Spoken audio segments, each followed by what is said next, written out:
to the four-post massacre.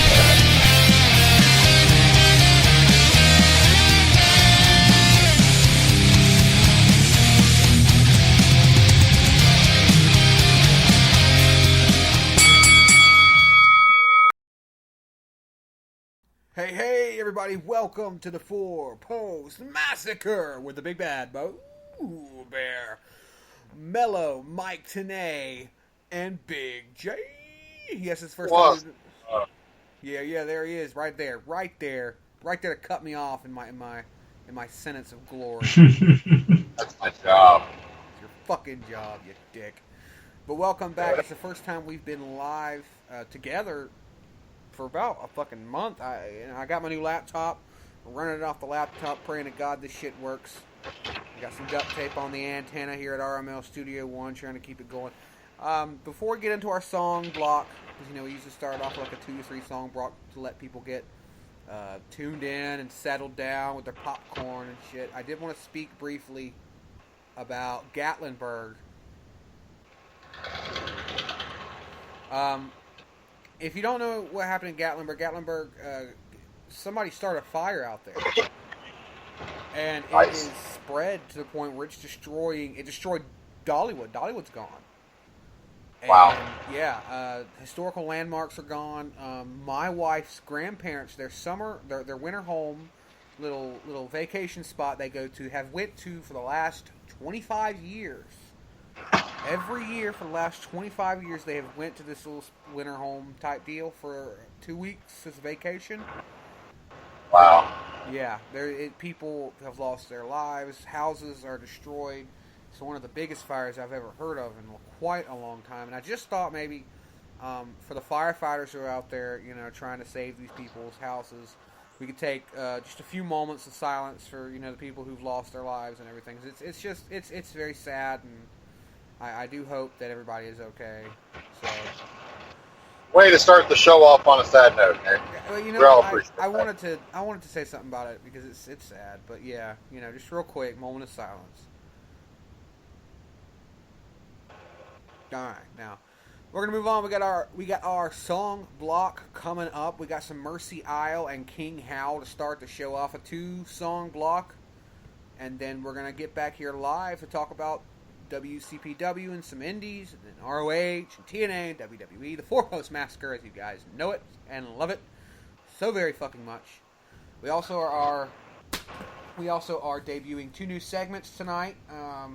The profile of the week, and I do have our first top 10 list we could do on the Four-Post Massacre tonight. So keep it locked in live. No Sean's picks here.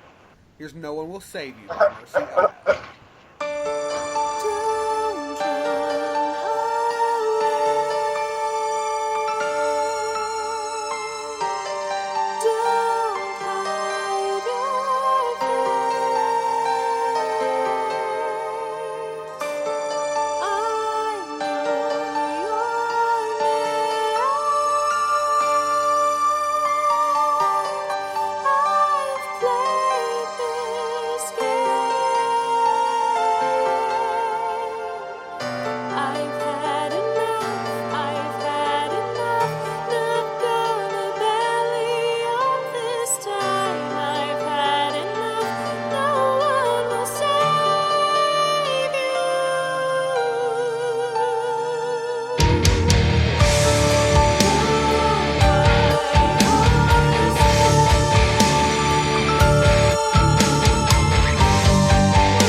welcome back to the Four-Post Massacre with the Big Bad Boo Bear, Big J, and Mike B.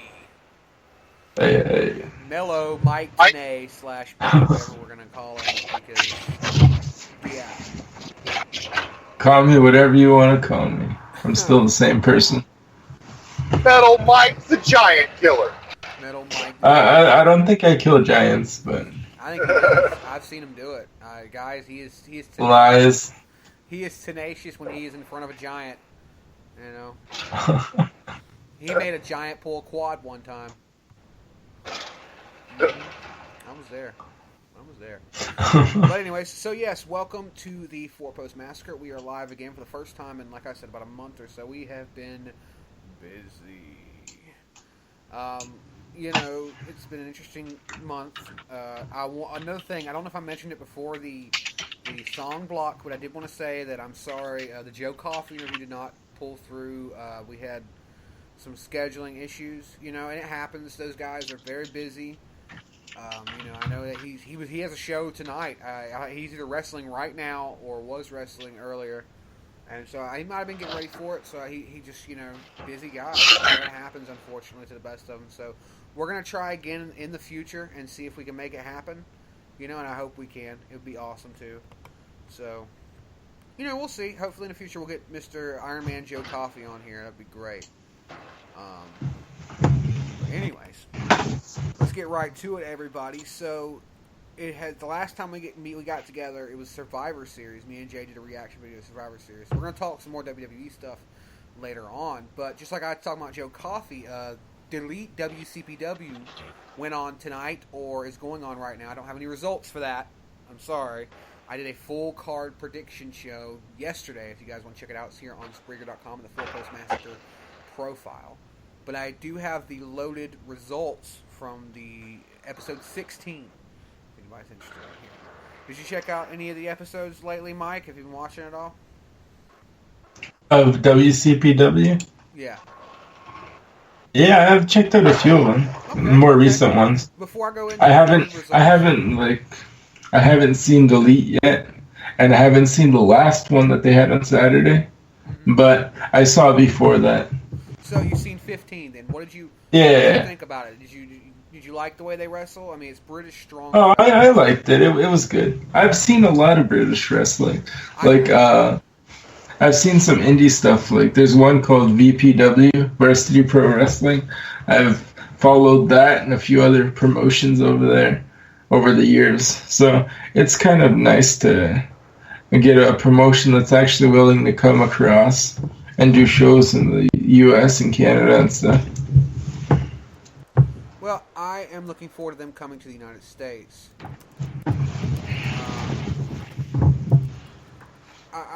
My thing, you know, do you know anything about the storyline going with Adam Pacitti and Martin Kirby? I do not. I haven't gotten deep into that storyline yet. Okay, well, I'll give you a quick briefing on what's been going on with that. So before I go into this, the loaded results. Basically, at Refuse to Lose, which was a few weeks back, Martin Kirby fought Joseph Connors for the WCPW World Heavyweight Championship. When that happened, because Martin Kirby and Adam Pacitti, the general manager, have such a problem with each other, during the match, when Martin Kirby is about to hit the Zoidberg elbow, the most electrifying move in sports entertainment today, Adam Pacitti comes out and interrupts him and fucks him up, and Joseph Connor gets the win. And it's been this rivalry between the two ever since. And does the name William Ospreay ring a bell? Yes, it does. Okay, well, when WCPW first started, Martin Kirby kind of started off with a joke. Yeah. After he fought against a guy named William Ospreay, one of the best of the Super Juniors from Japan, they had an extraordinary fucking matchup, and they put Martin over William Ospreay, and it was awesome. It was great. So Ospreay wanted a rematch just because he was like, this was a great match. Let's do it again in London. So they did. And then, you know, you've seen it. Actually, you watched 15, correct? Yeah, you've seen what happened. Yeah. Oh, that was classic. Yeah, it was classic NWO. That's what it was. Yeah. It was awesome. So, Yeah, they fucking jumped him. The Swords of Essex and William Ospreay joined the Pachiti Club. Fucking bastards. And that's where we are today, number 16. You know, Yeah. it's a pretty cool little storyline they got going on with Martin Kirby. I hope he wins the title eventually. But let me get into the loaded results. Let's see. For the latest episode, episode 16, your loaded results. All right, the show starts off with William Ospreay answering for his actions for what happened at the end of WCPW loaded number 15. He comes out and he talks some shit. Really nothing big and important. He says, I did it because, I'm fucking the best of the Super Juniors. And then Martin Kirby comes out, interrupts him, low blows. He pulls a classic Ric Flair, low blows everybody in the fucking ring. And, then they all jump up and beat the shit out of him. Yeah, it's great. Next up was Prospect versus Moss and Slater. Wait a minute. Yeah. Next up was Prospect versus Moss and Slater. Moss and Slater pulled off the victory against Prospect because, Moss is a giant man mountain. That's pretty much, come on. He's a mountain with a fucking head. He's like Lesnar, except maybe just a little bit shorter. It was an okay matchup. It was very predictable. You knew they were going to get their ass kicked. The Strong Style Collective took on the Coffees. Joe and Mark Coffey took on the Strong Style Collective in the third match of the night. Strong Style put up a good fight, but the Coffees, in the long run, dominated. The fourth match of the night, Drake versus Rampage. That was almost it was an okay match. Really didn't, it was like one of those, It was one of the very lower rated matches I've seen. The fifth match was Joseph Connors took on Gabriel Kidd, a non-title match. Joseph won. It was a good match. It could have been a little better. It was very one-sided. Gabriel Kidd is still kind of green, so he obviously did not get the victory there. But one of the best things about the night was the return of Drew Galloway. Jay, do you remember Drew Galloway? Oh, yes, sir. Yeah, Drew Galloway. I thought he was.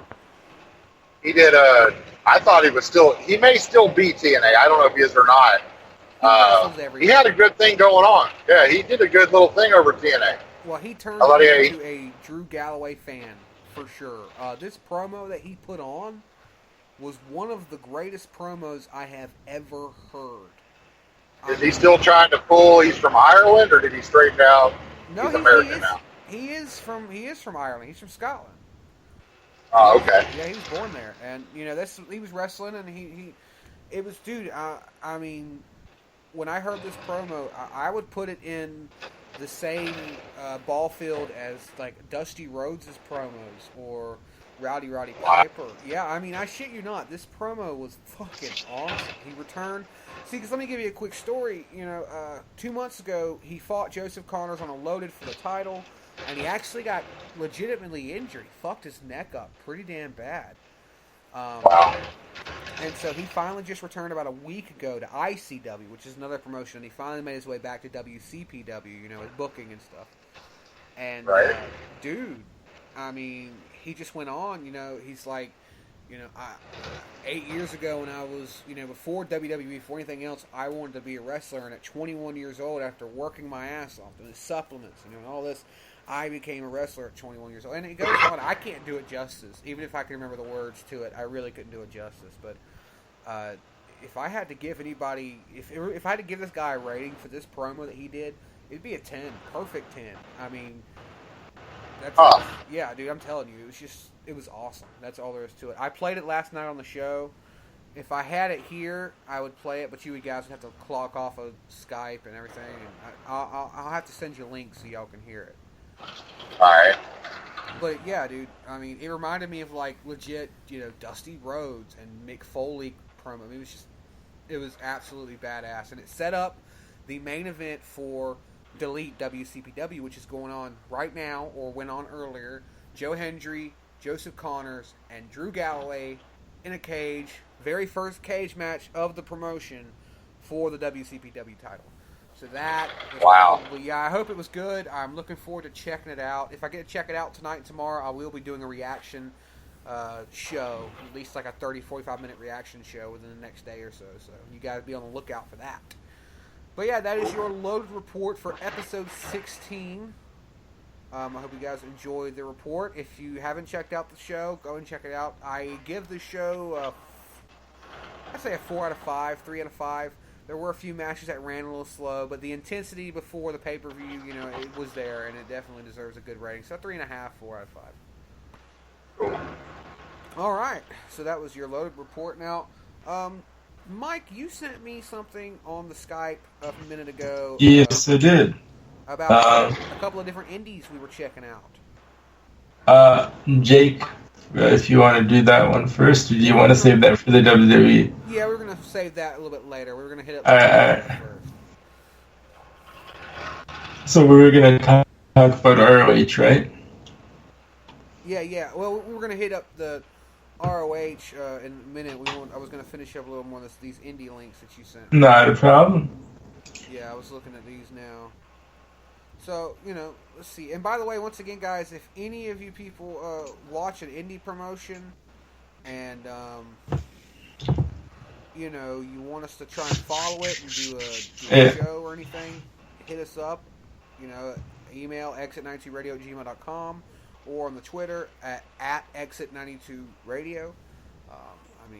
Local companies, as long as we can get some kind of video or something, we will definitely try and, follow it for you guys so you guys can hear our opinions on it. I'm looking for this indie news. All I'm seeing is like TNA and ROH stuff. Pro wrestling. Yeah, that was, the indie news, the other one is on the bottom, PWP. Okay.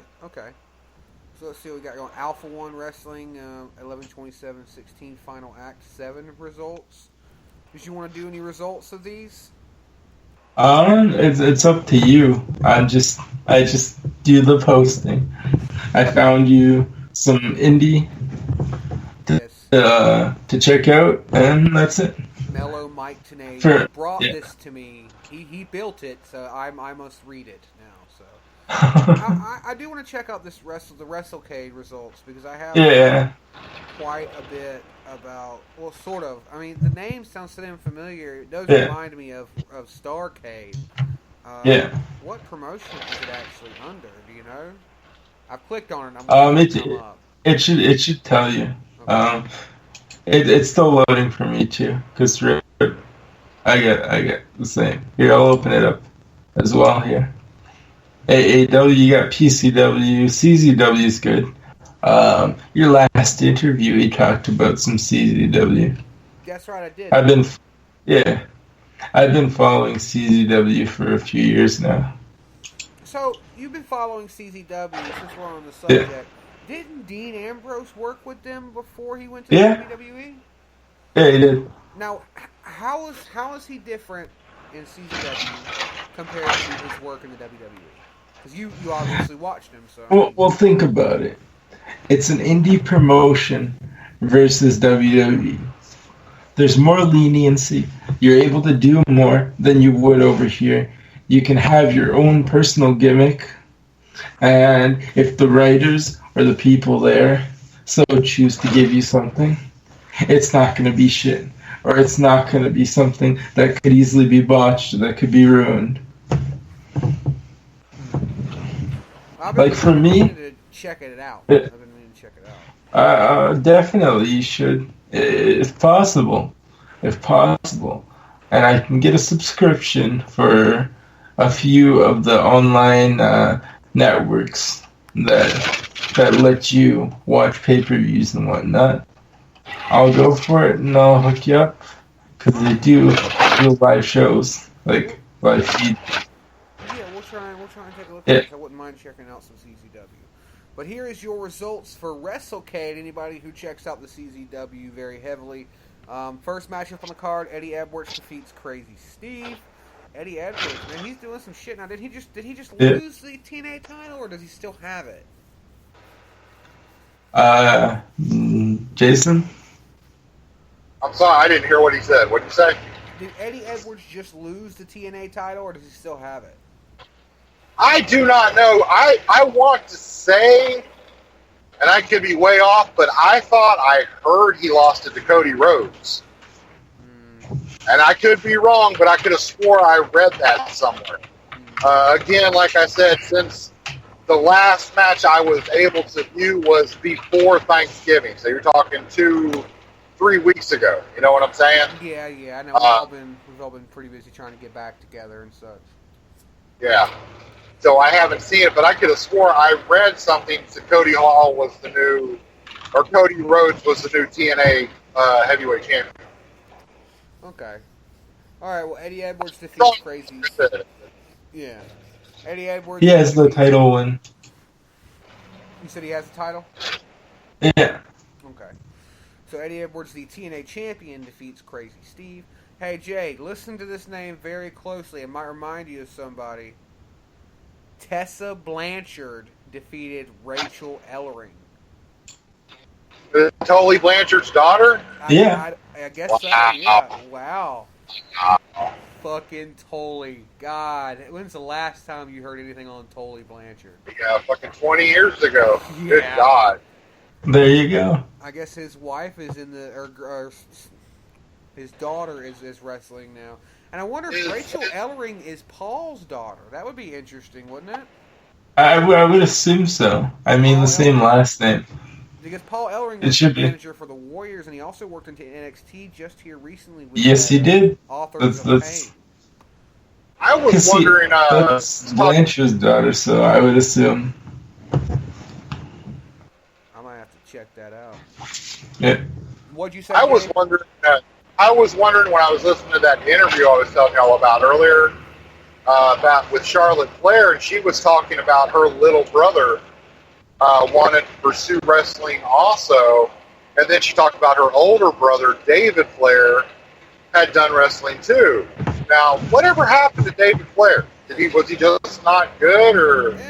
That's pretty much, the end-all, be-all of that, is David just did not have the spark that Rick had or Charlotte has. He just didn't take. He tried. Wow. I think they tried to put a push on him. Nothing serious. I think it was for like a mid-card title, trying to see how he would do, and it just didn't pan out. I think they ran some stuff that wasn't too bad, but it just didn't work for him. I mean, just, some people just, have you heard anything about the little brother? Where is the little brother? I haven't heard anything about the little brother, but I'm wondering which one is the brother that died, because Rick had a son that passed away 2 years ago. Oh, wow. I did not know that. That might have been... It must have been the little one then. Yeah, I guess. I don't know. Because it wasn't David, I know that much. But let's see, third matchup on the card, Gunner defeated Chris Mordetsky. The fourth match of the card, Drew Galloway, who we were just talking about, took on PJ Black and won. The fifth match was the George South Battle Royal, the third annual George South Battle Royal. I guess George South won it, and it was I don't know who George South is, but he beat Rockstar Spud. Yeah, he took out Rockstar Spud. So, and then the sixth match, Carlito defeated Jay. Listen to this: Carlito defeated Jeff Jarrett. Wow! What the fuck?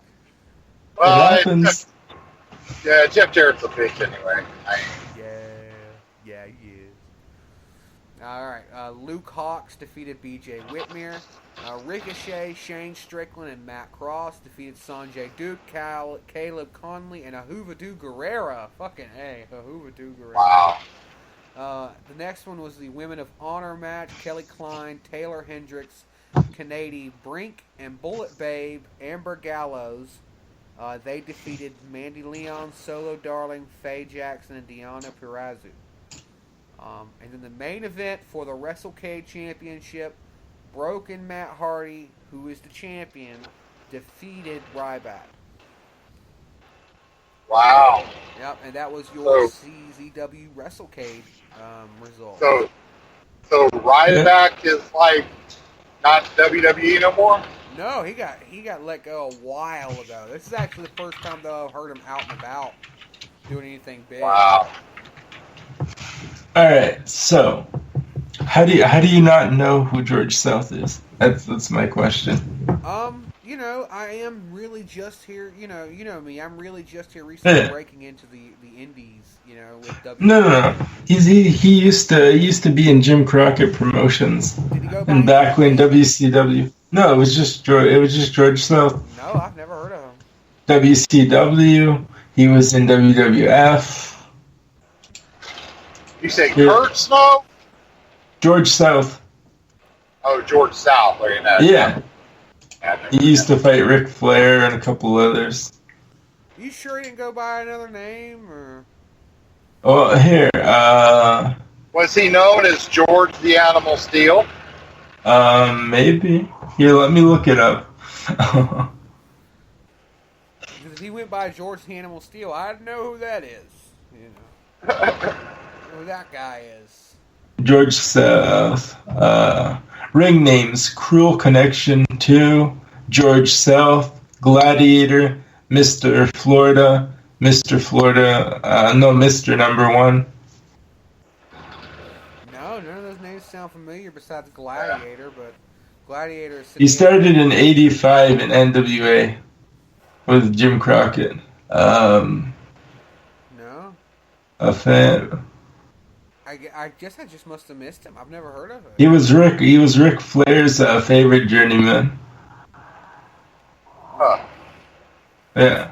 I'll have to look him up and watch some of this stuff. He worked with Gary Royal. No, it just didn't ring any bells. Anybody out there knows who George South is, you're more than welcome to jump in the chat room and give us your opinion on Mr. George South. But yeah, that's your WrestleCade CZW event results. The latest WrestleCade CZW, I guess WrestleCade was like their pay-per-view. I'm getting IPPV? Yeah.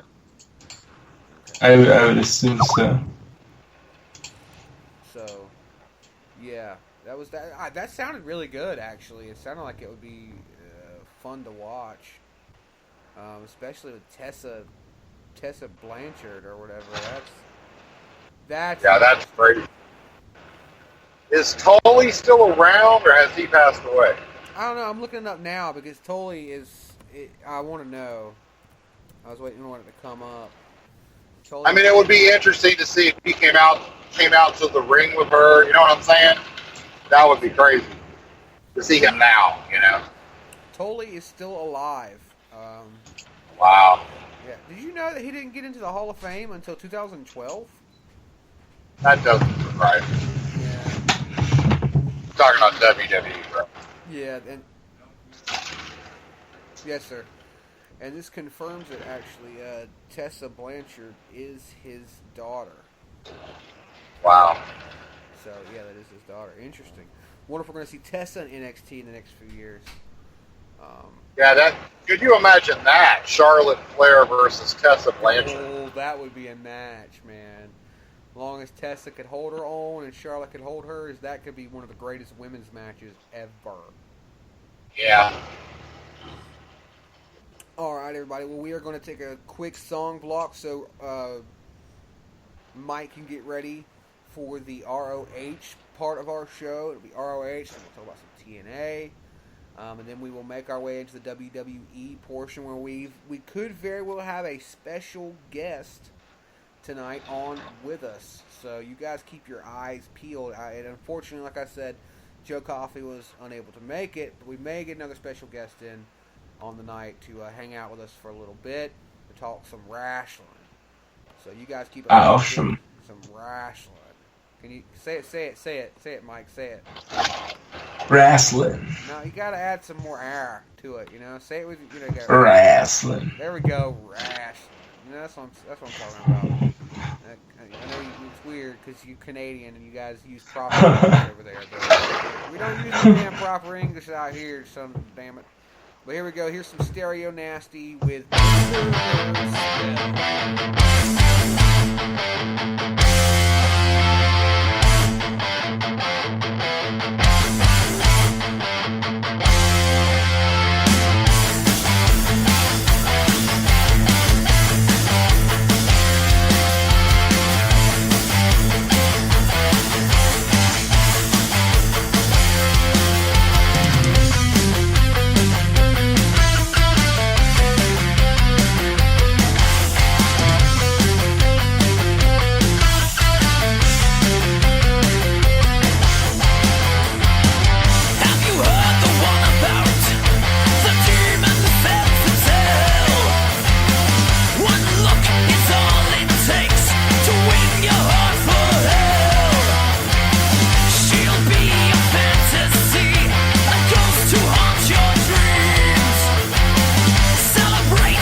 jam. You don't play. Says what it be, mean what it say. Oh Lord, Lord, what you don't hear. Well, now call it what you want to. I call it messing with the kid. Play.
There's a sign on the highway. There's a fork in the road. A lifetime of lessons learned don't mean nothing, it shows. Armchair doctor, experts making all the rules, selling us their theories while they take us all for fools. And there's nowhere left to hide on that freedom road. Don't tell me what to think, don't tell me how to live on that freedom road. Get your hand out of my pocket, I got no more to give, I got no more to give. There's a cop in the distance behind a big box tree. There's a crime being committed somewhere, but the radar gun's on me. A quiet quarter afternoon, I'm doing 105. Like a fat kid on a seesaw, all tilted to one side. And there's nowhere left to hide, and no one's putting up a fight on that freedom road. Don't tell me what to think, don't tell me how to live on that freedom road. Get your hand out of my pocket, I got no more to give, I got no more to give.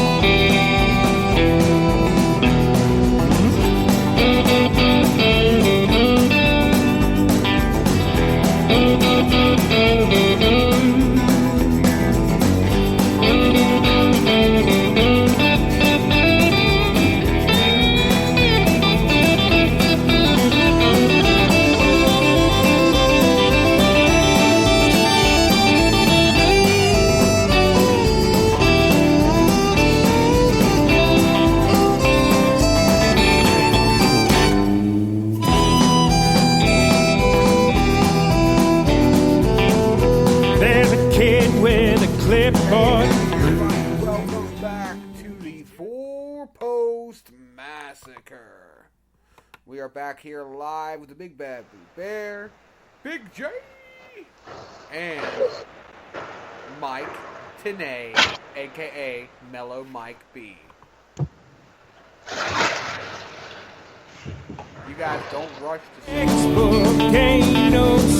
The last time I hello, you jumped my shit. Hold up. Let me get this straight. So you jumped your shit. Yeah, I did. How is that even possible? He's on. Where is he and where are you? He's not that far. Now I am. Are you in Callahan? No, I'm in Tampa. Oh, okay. Let's see, are you fucking Callahan? What the Getting ready to get some heat. Anyways, okay, now we're fixing to head into the Oh, man. I left your mom's house hours ago. Shut the fuck up. Oh. You fucking bastard. Alright, before we continue on, there's a question I've been meaning to ask you guys for weeks. I usually I'm playing WWE 16 while I'm, doing the shows and stuff. I'm not this time sitting in my den. I want to do it differently tonight. See if the signal is better. But I usually play WWE 16. I play it quite a lot, and there's something called Universe Mode on it.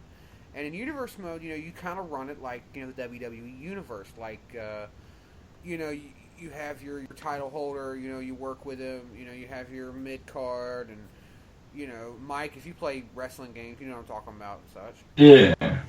I know what you're talking about. Yeah, you progress week to week.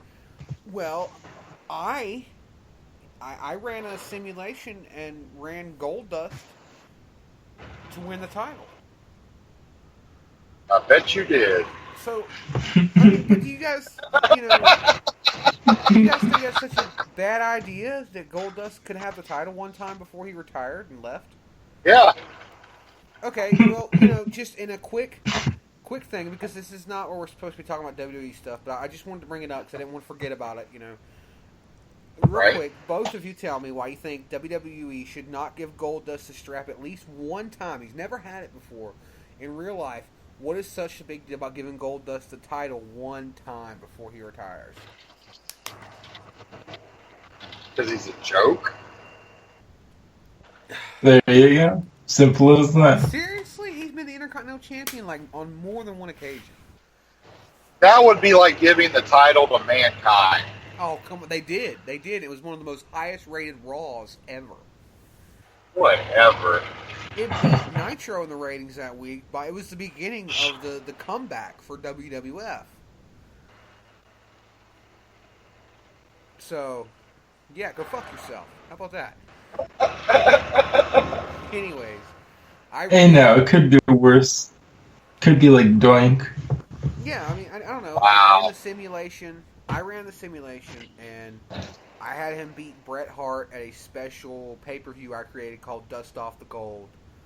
You had Goldust beat Bret the Hitman Hart. Now, say that to yourself. Listen to someone else saying it and see if it actually sounds sane to you, okay? To make it realistic, at the exact same time that I had Bret Hart and Goldust. To make it realistic, you made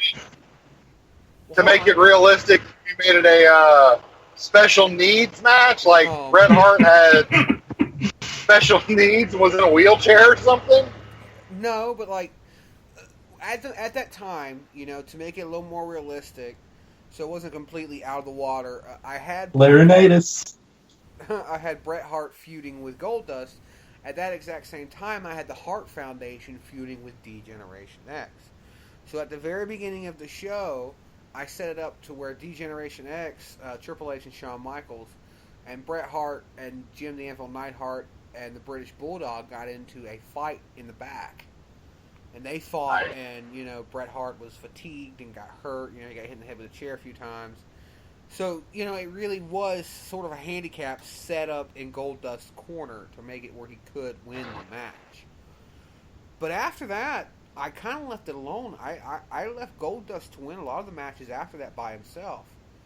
And he beat fucking John Cena at WrestleMania that year to defend the title. I eventually had him lose it to Bret Hart the very next year in a retirement match.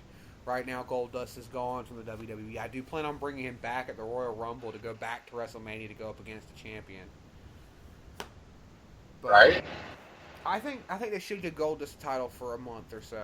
Before he retires, give it to him. He deserves it. If anybody deserves that title, it's Goldust. He's worked his ass off for this company. Day in, day out. Hell, a little bit of fun fact. Maybe a week. A week and a half. Week and a half. He deserves that. Sounds good. That's reasonable enough. He even suggested getting breast implants for the Goldust character back in the beginnings of the character when they were doing that real heavy on the homophobic crowd. That had nothing to do with wrestling or agreeing to do it for wrestling.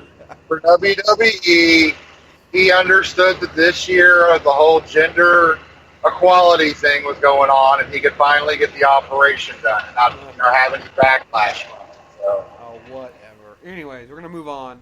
I just wanted to ask that question to you guys because I didn't want to forget about it. Goldust should be champion. Give him a belt like they did to Benoit, or not Benoit, but Jericho, where he had the belt for like 30 minutes or some shit, and then lost the belt. Yeah. No, don't do that. And again, just like you stated, the only way Goldust could get the belt was if he fought somebody that had a traumatic head injury earlier in the evening because they got jumped by 4 other guys. Yeah, I could see him beating up somebody then. That makes sense. There you go. It can happen. It can happen. Money in the Bank. Goldust takes it this year. I'm booking it. It's going to happen. That's the way it's going to happen. But no, so, we'll move on. Of course, he would lose the belt to Rockstar Spud. but No. We're going to move on to the ROH segment. Mr. Mike B, would you take it from here? And he is running with it. You got the ball in your corner. Hey, someone's got to run. Might as well be me. There it is. There it is. Okay, just give us a quick oversight of the latest results and the storylines. Alright, so this isn't going to be a results thing right now. I will hook you up on the lineup for the recent pay-per-view that's coming up right now. The Final Battle. If that's okay with you. Oh yeah, no, it's fine. Yeah, sure. Awesome. Alright, so ROH Final Battle takes place on December 2nd in New York City. Sold out Hammerstein Ballroom.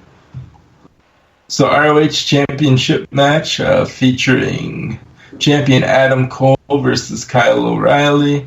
TV Championship match featuring Marty Scurll versus Will Ospreay and Bobby Fish versus Dragon Lee. And then the Tag Team Championship match, the Young Bucks are versing the Briscoes. 6-man Tag Team Championship Tournament final. Leo Rush, Jay White, and Kushida versus TK O'Ryan, Vinny Marzullia, and Matt Tavern. And then they have the Cabinet versus Sabin, Shelley, and D-Jack. And then you got Cody versus Jay Lethal. Jushin Liger is versing Silas Young.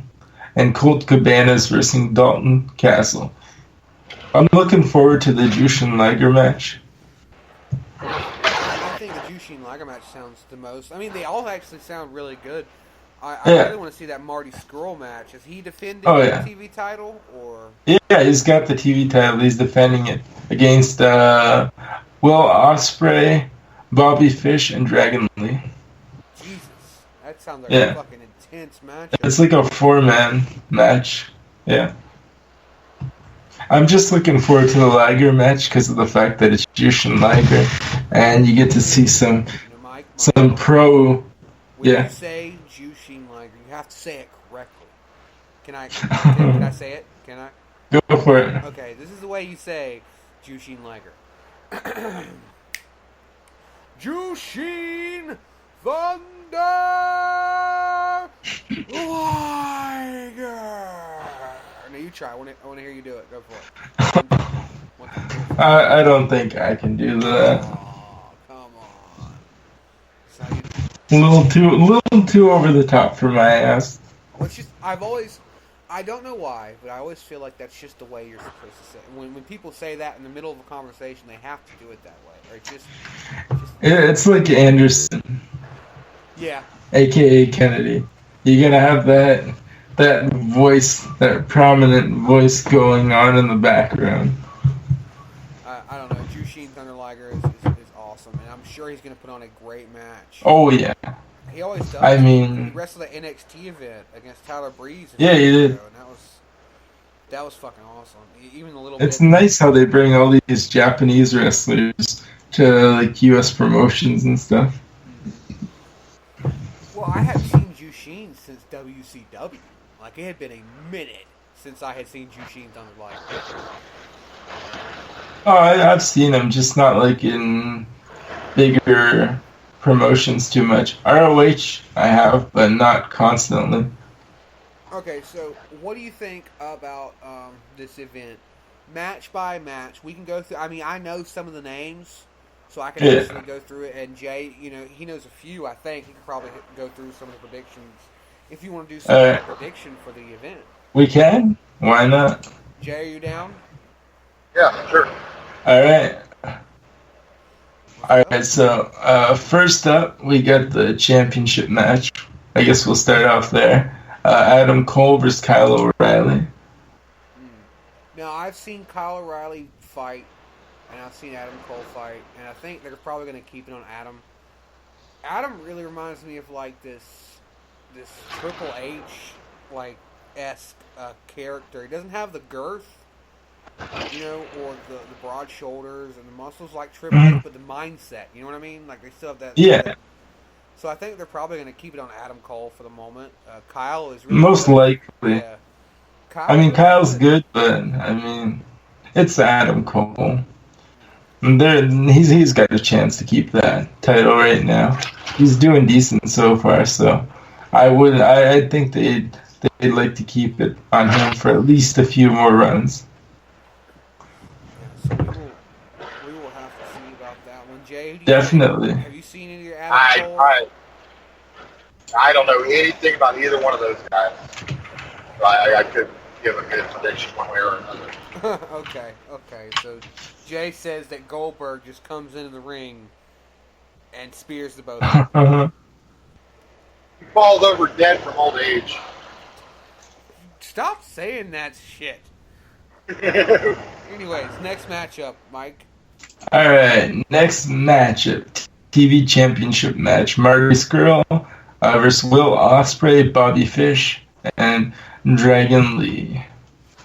Now, I don't know very much about Bobby Fish.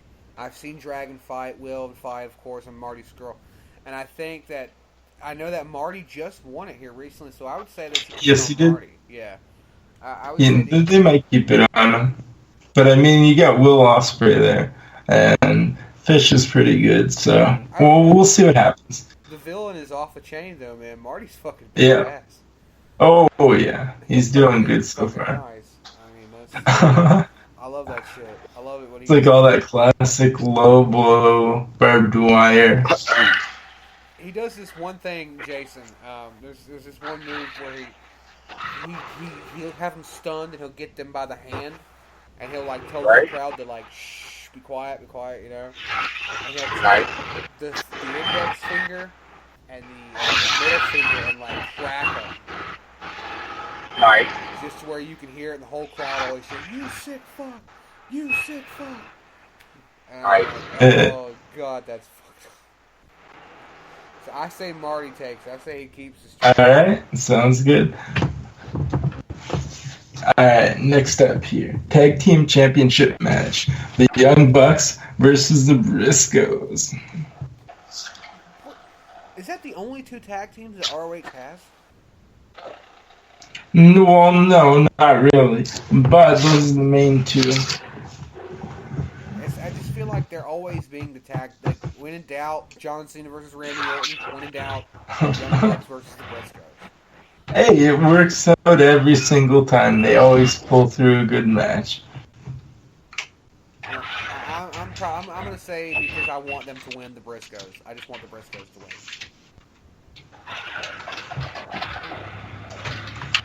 Alright, so what do you want? You want tag teams or you want stables?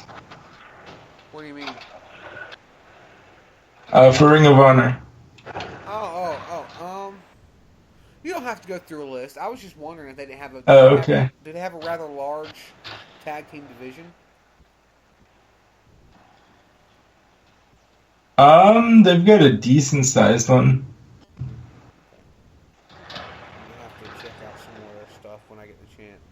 So yeah, I say the Briscoes take it. I mean, do you think the same thing?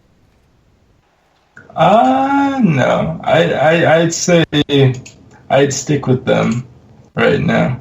I'd go with the Young Bucks. Although Briscoes are good. Yeah, they are really good. Yeah. Being that we live in the gender equality era, and the Young Bucks sounds like a gay duet porno stars, I think they would probably take it. Just That's funny. It's fucked up, Jay. Also, one more thing. The whole comment there earlier about Rockstar Spud. So he's a British wrestler, and he was also a color commentator for TNA. Wow. Yeah. Yeah, I never knew he was a commentator. I knew he did the wrestling thing at TNA, but yeah. So that's cool. Some more, Mike Tenay over there, fucking. The man, the myth, the legend. Exactly. Mike Tenay. You guys should have, heard him on one of the breaks whenever Goldberg got brought up. We're gonna talk about that more, later. Yeah. That fucking loser. Oh, Jesus Christ! I'm gonna have to kill the both of you tonight. That's.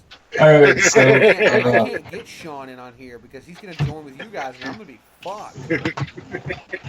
Not cool. You're gonna love it. Where's Dino? God. Where is he? I was actually gonna see if he wanted to come on. Oh, really? Yeah. Anyways, all right. next So matchup? Yeah. 6-man tag team championship. Leo Rush, Jay White, and Kushida versus TK, Orion, Vinny, Mazzaglia, and Matt Tavern. Not Tavern. I actually know none of those people, so No? that's on you. Yeah. Alright.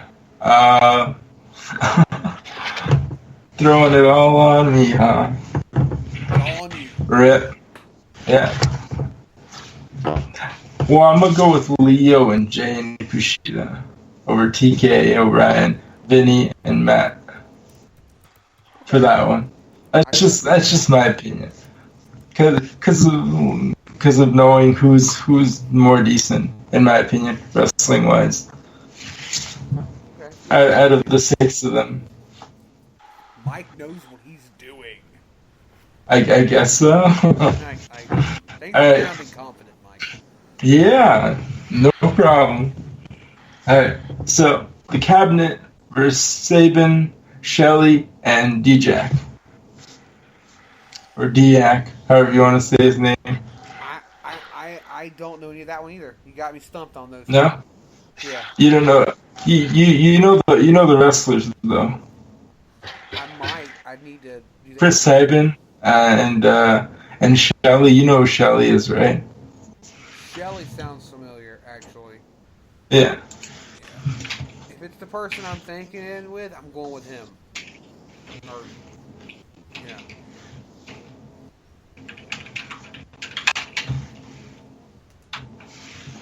It should be the person you're thinking about. Because I know exactly who you're thinking about. Do you know who I'm thinking of? Yes, I know who you're thinking of. Yes. Hey. Yeah. You guys go ahead and talk. I got to make a poopy, so I'll be back in a minute. All right, you do your thing. All right. All right, so Gotta make a poop.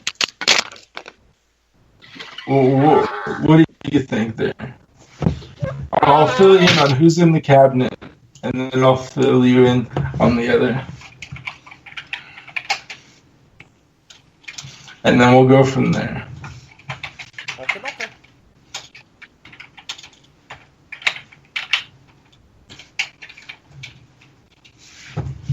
ROH. Ring of Honor.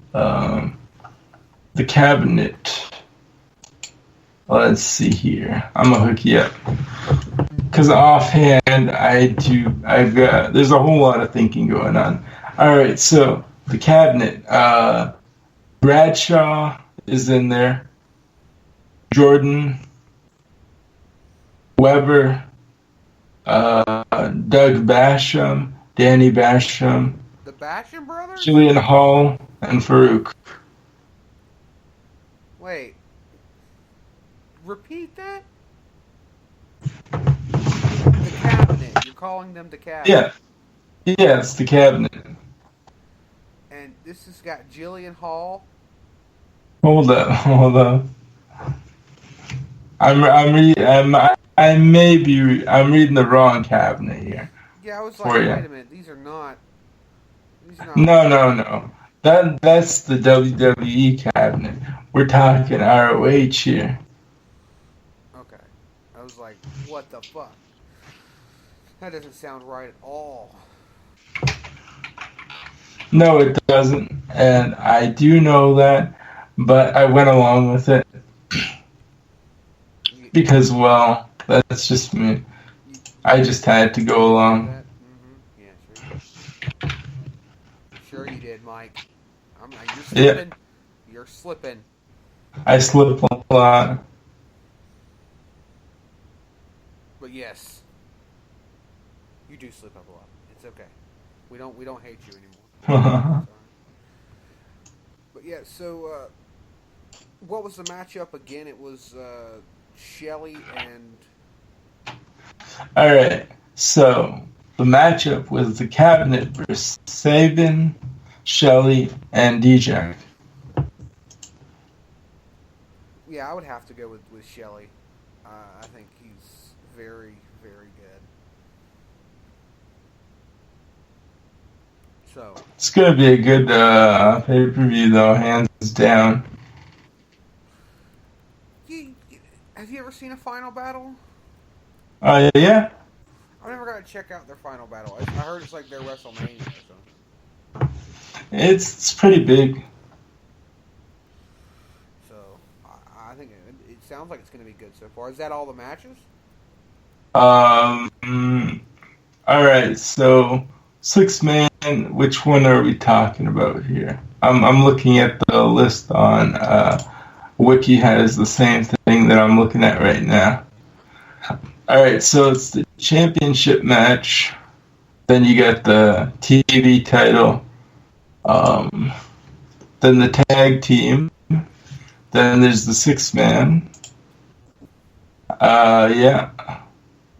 We were on the second 6-man matchup, I believe, because there was a first one. Jay Lethal, Rhodes, Liger, Colt Cabana. All right. So Motor City Machine Guns, Alex Shelley, and Chris Sabin, and Donovan Dijak versus the Cabinet. Rhett Titus, Kenny King, and Capri Coleman. Yeah, I would have to go with Motor City Machine Guns. That's for sure. Yeah, that's what I said, Shelley. Because Shelley's Machine Gun, so is Chris Sabin, and then you get Donovan. I think they preferably would do better. I think since it's MCM. Yeah. Motor City Machine Guns are fucking awesome. Now that I know the moniker, I just didn't remember their names. Yeah. They're fucking awesome. All right, so we'll finish this up. Cody versus Jay Lethal. Who versus Jay Lethal? Cody Rhodes versus Jay Lethal. Oh God, that's gonna be a fucking Matt classic. Oh, it's gonna be nice. That's gonna be fucking awesome. Oh. I'll let you. Who do you think's gonna win that? For me, I'd go with Jay Lethal, but it's Cody Rhodes. No, there's no title. Man, I don't know, dude. Jay Lethal is absolutely phenomenal, and so is Cody. Yeah. I honestly think they're gonna give it to Cody because I don't know if this is his debut, but he is the guest. You know, where Jay Lethal, this is his home. Yeah. I would say that. Oh, definitely. Cody, yeah. You know. All right. I'll let you do the next one. What's the next one? The one where you get all like enigmatic. I'm not sure what you're talking about, Mike. You have me at a disadvantage, my friend. I do. You just got all enigmatic earlier. Oh wait! I remember. Yeah, now. yeah. I remember now. And this is who is he up against? So I can do both names. He's up against Silas Young. Silas Young. All right. So the next matchup for the ROH pay-per-view final battle, it is Jushin Thunder Liger, and he takes on Silas Young. Yep, I think I did that very fucking well. I'm going with Liger for that match, hands down. You gotta go with Liger. Liger's shit, man. Yeah, Liger is babe.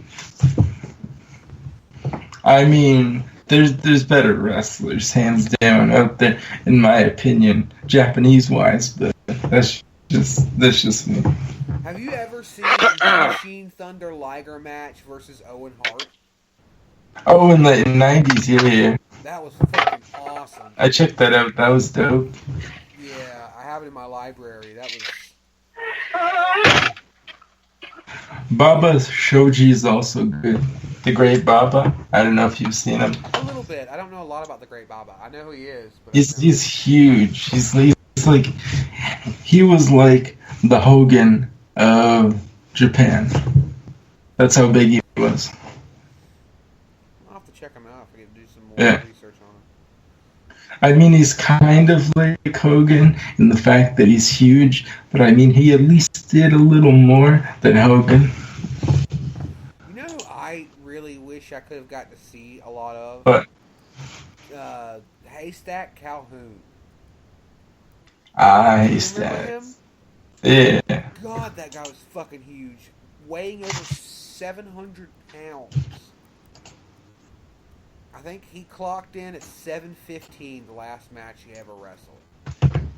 That guy was fucking huge. Even Andre the Giant wasn't that big. No. Is that the main event for that one? That was not the main event. Those two, or the last couple that we read off, were just the low matches, like the first couple matches of the show. Okay. Yeah. Colt Cabana and Dalton Castle is the last one. The first one, the ROH Championship match, was Adam Cole and Kyle O'Reilly. Then you have the TV Championship. So we went from the top and worked our way down. Okay. Yeah. So Adam. So who do you think? Yeah. Colt Cabana versus who? Dalton Castle. I say Colt Cabana. Colt Cabana is very. He's very. Is he the heel right now? Is he running the heel? He should be running the heel right now. Okay. As far as I know. Yeah, they're gonna keep it on. They're gonna give it to Colt because I mean, he's a great heel. He is very egotistical and I think he's gonna play dirty and he's gonna win. Yeah. So definitely. I say Colt Cabana keeps it, or at least wins the match. So, I think so. I agree with that one. So, ladies and gentlemen, that was your ROH predictions for Final Battle. The best we could, because Mike is our local ROH expert, and I try to keep up with as much as I can, and Jay is just like, fuck you guys, you're fucking nerds. So, I'm just listening. I hope you're not getting bored there, Jay. I know you don't know too much about ROH. I'm like watching porn right now while y'all are talking. So. Right on. Well, so am I. I didn't want to feel alone. Awesome. Next up, we're gonna. I don't think we're gonna take a song break. We're gonna just move into the TNA portion, if we have any, really. If we don't, we'll take a song break before we hit WWE, so I can get my notes prepared. I got some stuff for WWE talk part of the show. So TNA, Mike, are you able to pull up any results for the latest Impact? I should be able to for you, my good sir. If you wouldn't mind send them. When you find it, send it to me so I want to read them off, and we can. You got it. Jay can give us his expert opinion because he is the TNA guy. He's just been busy, It's hard to keep up with this wrestling stuff, man. Whenever you're working, what do you do? Like 40 hours, 50, 60 hours a week? What? 58 to 60 a week. Yes, I mean, he's a mail guy. He's driving the big semis of mail and packages to the post office so they can be delivered to everybody else during the holidays. Right. So yeah, your job sucks dick right now. Yeah, fun. Yeah, I think retail sucks. God, I can't imagine a mail person in the same time of the year. So remember that as you're fucking with the trucker doing the mail, because I control your checks. All you people out there that are waiting on that check to come in the mail on the first of the month, you may or may not get it. Jay's gonna keep it, damn it. Hell yeah. Right on. No, fucking, it's been you Canadians don't celebrate, the holidays because y'all are all devil worshippers, but right around now... Bitch, please. do y'all celebrate Christmas though? Like, Yeah. Yeah, they have to, bro. Okay. I mean, y'all do live in like the I snowiest you, part of the. some of your greatest. I know we talked about this before, but some of the greatest musical acts that have come out of Canada, that are in the world, and one of them being Striper. Yeah, I mean, Striper came out of Canada. So you ain't gonna get more Christian and more church going, and well, apparently, if I can add something to that, is apparently they didn't. It wasn't like a Bible thing. They just kind of went with the whole Striper thing because of a candy wrapper or something. Nice. That's what I read online. That somebody was talking about it. That they did an interview with one of the members, and that's what came up. And that they just went along with it after that. Huh. Yeah. I don't know if that's actually true, but... Yeah, because anything I've ever heard is they've been rather Christian. You know what I'm saying? Even to this day, they're still out on tour. Yeah. They did preaching the gospel. They did a show one year with Anthrax. Hell yeah. They started throwing Bibles out into the audience. Yeah. And the they did they did a show here in Jacksonville, Florida. I want to say it was before their breakthrough to Hell with the Devil. I think it was on Soldiers Under Command. Yeah. The Soldiers Under Command album, opening up for Motley Crue. I want to say on the Theater of Pain tour in Jacksonville, Florida. And not only were they throwing out Bibles, they had people. I remember me and Dave McDougal, buddy of mine from down here, were there, and they actually had people walking out in the aisles of the concert handing out Bibles. Oh, wow. Yeah. No, but that show that they did in LA with Anthrax, and saw them come in, and they're all like, "Wow, how'd you guys get a limo?" And they're like, "Oh, well, we just prayed, and they gave us a limo." Yeah. Hold on. Today's date is the 30th, babe.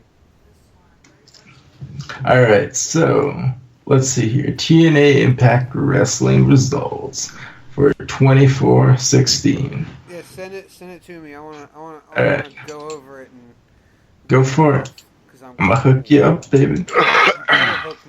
You better hook me up good, like the best. How big of a hook? Or are we just talking a fishing hook? You better give it to Nick so good it makes Dino Mac jealous. Wait, so he's gonna be jealous about me taking a hook to? Yeah. Probably. Yeah, probably. He will. He'll be jealous. He'll be super J. He'll be super jealous. Super jelly. I never knew he was into pain. Yeah, we all are. We all are. Anyone that's married is into pain. That's just a little known fact. All right. So first up for the TNA episode, this most recent that they've done, 11/24/2016, Thanksgiving with the Hardys, EC3 versus Drake in a turkey suit is what the description is. Let's see. So the first matchup they've got is Team Go for Broke, Trevor Lee and Team Go for Broke and versus Trevor Lee, Andrew Everett, and Marshall Rocket versus Rockstar Spud and the Decay in a three-way elimination Team X Gold match. And this is that Team X division they've been trying to do. It's basically a three-man tag team championship. Is basically what it is. And I don't know very much about it. I have heard of the Rockstar Spud, and then I think Team Go for Broke, but I've never heard of Trevor Lee, Andrew Everett, and Marshall Rocket. They're sort of new to me, at least. So I don't know, but from what I gather, Team Go for Broke wins that match.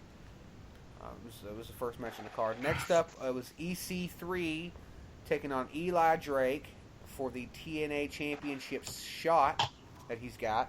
And he did. He won it. He defeated Eli Drake to keep his spot against the upcoming match against the TNA champion Eddie Edwards. Yeah, but and that's I think that's a no speak or no talk policy.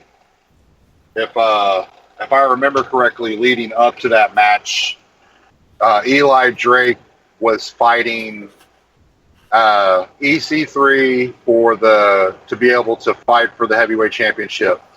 If he won, he got EC3 spot. If EC3 wins, Eli Drake would not be allowed to speak for the remainder of 2016 because he does a talk.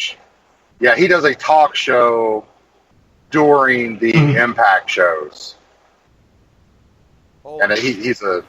Yeah, so that's it's almost like what Edge did, or what Piper did, like something along those lines. That's perfect. It's exactly like Piper's Pit, like that kind of. Okay, well, that he kept his shot. I'm guessing. It says if he EC3 faced off won in a Voice versus World title opportunity match that Eli. That left Eli defeated. He made him tap out in the sleeper hold.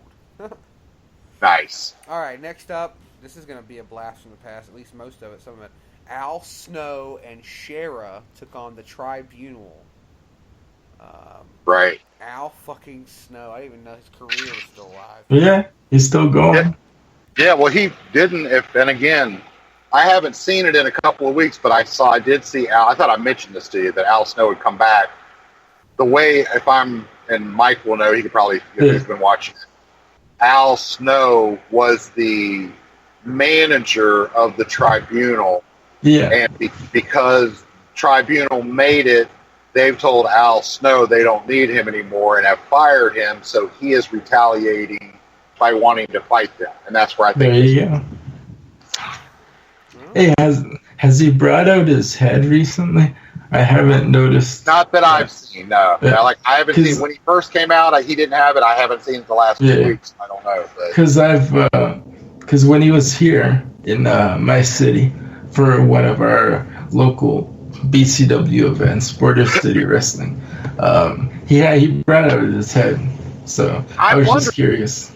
Yeah, I wonder if his head gimmick, I wonder if EC3 or ECW is now WWE owned and retained. Is his head gimmick property of WWE and he won't be able to bring it out in TNA? Well, see, that could very well be the case because, on the list that I've got coming up here in a little bit, I did a little bit of research for one of the guys who was on the list. I'll go ahead and tell you, I won't tell you what number. Bubba Ray Dudley, he had to change his name, not because he wanted to, but because WWE still owned the rights to Bubba Ray Dudley. So he had to change it. That's when he went to Bully Ray. Ray. So they actually changed their name twice because when they first looked at his independent circuit, him and Devon, they changed it to Bubba Ray Deadly. I think is what they went with, or something like that, or some shit. Some nice. Yeah. So that's what they went with. But anyways, I wouldn't be surprised if WWE still owned the head gimmick. But Al Snow and Shera defeated the Tribunal via disqualification. And, nice. Let's see. Next up, Robbie E. Took on Grado in a turkey suit challenge match. 1985. Nice. Here we come. Well, Robbie E needs to just drop off, dude. That's the biggest waste of a wrestler I ever. All right, just a plug here. Just a little plug since we're talking about Robbie E here. If you guys want wrestling merch, there's a holiday special, 33% off at highspots.com. Cool. They also have I Am With Stupid DVD, which is Robbie E's DVD. If you guys want to check that out, it's only $14. Nice. Since we're talking about him, might as well throw that in there. Right. Yeah. Thank you, Mike, a.k.a. Mike Tenay, a.k.a. the promo guy, a.k.a. Mellow Mike B. You're racking up on some nicknames, Mike. You and Dean, y'all have that promo voice. If you guys just want to check out, since we're talking about Robbie E, his DVD on iSpots.com.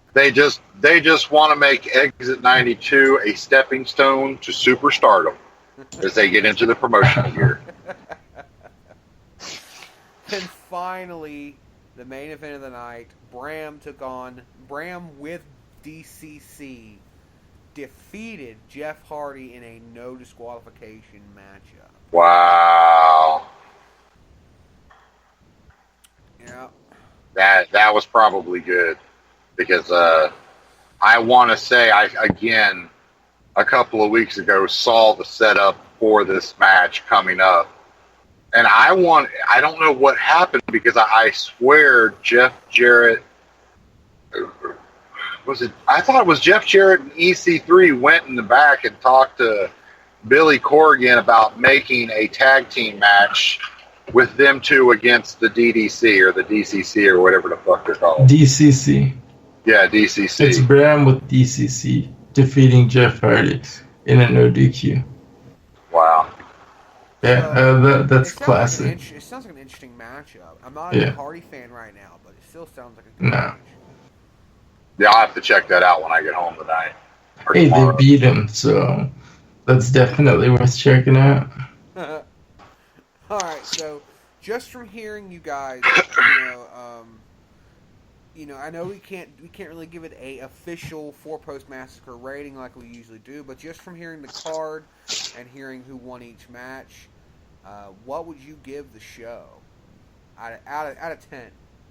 Like, remember, this is not an official one because we haven't seen it, but what would you give it? Just from hearing the card, I would probably give it a solid 8. You say 8? Because it sounded like you had some. Yeah. It sounds like you had some pretty interesting matches.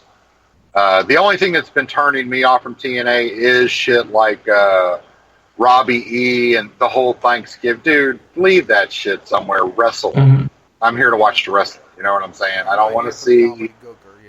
Yeah. It's like the. Well, give me 1 second. You guys talk. All right.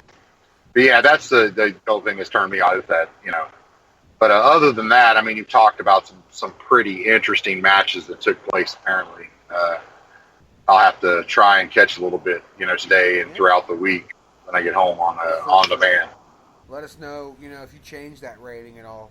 I'm gonna have to say a little lower because even though TNA has been turning around here in the last few months with their product, not all of it has been gold.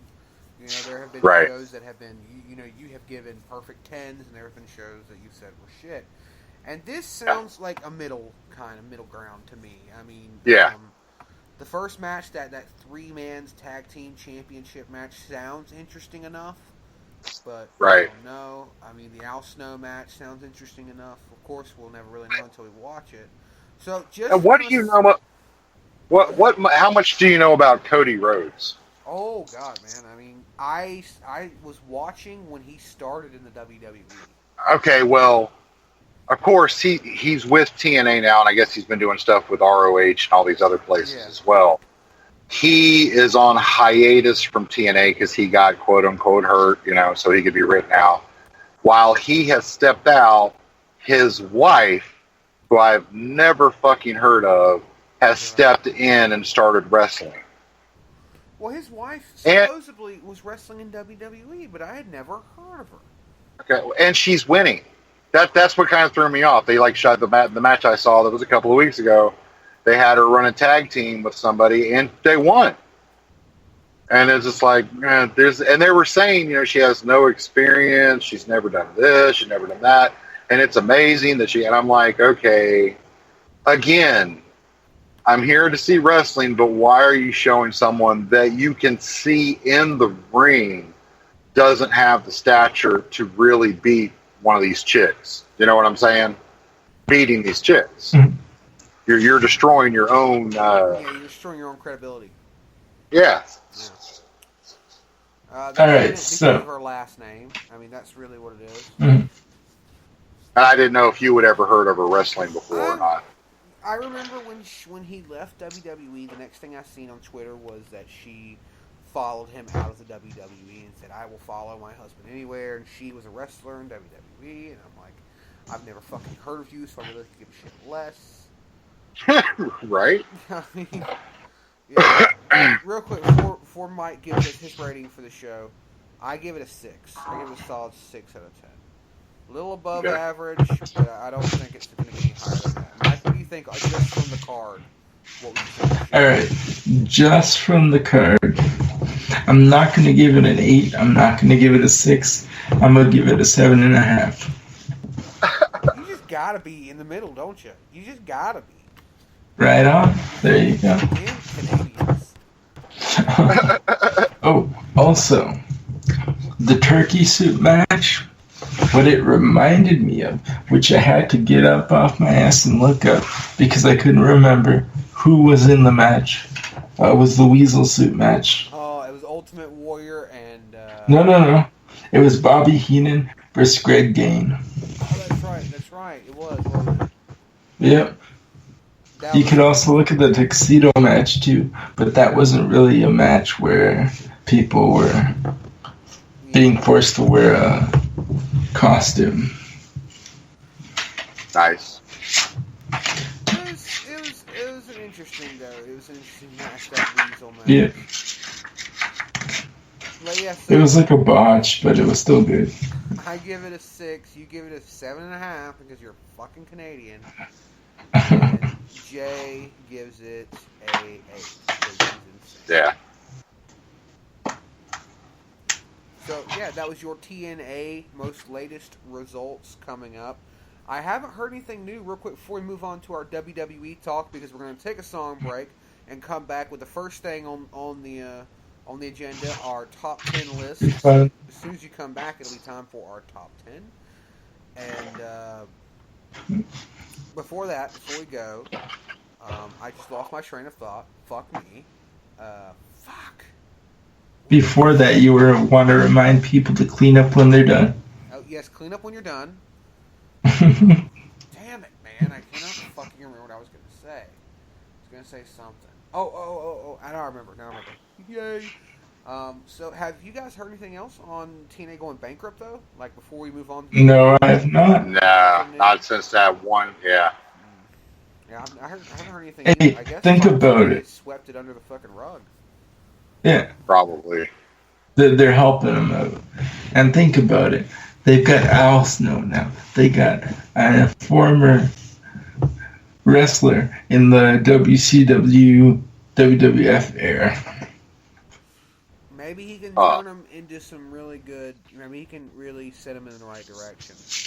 Maybe they can pull something. Stand up and become this superpower standing up against the WWE. That is a dream.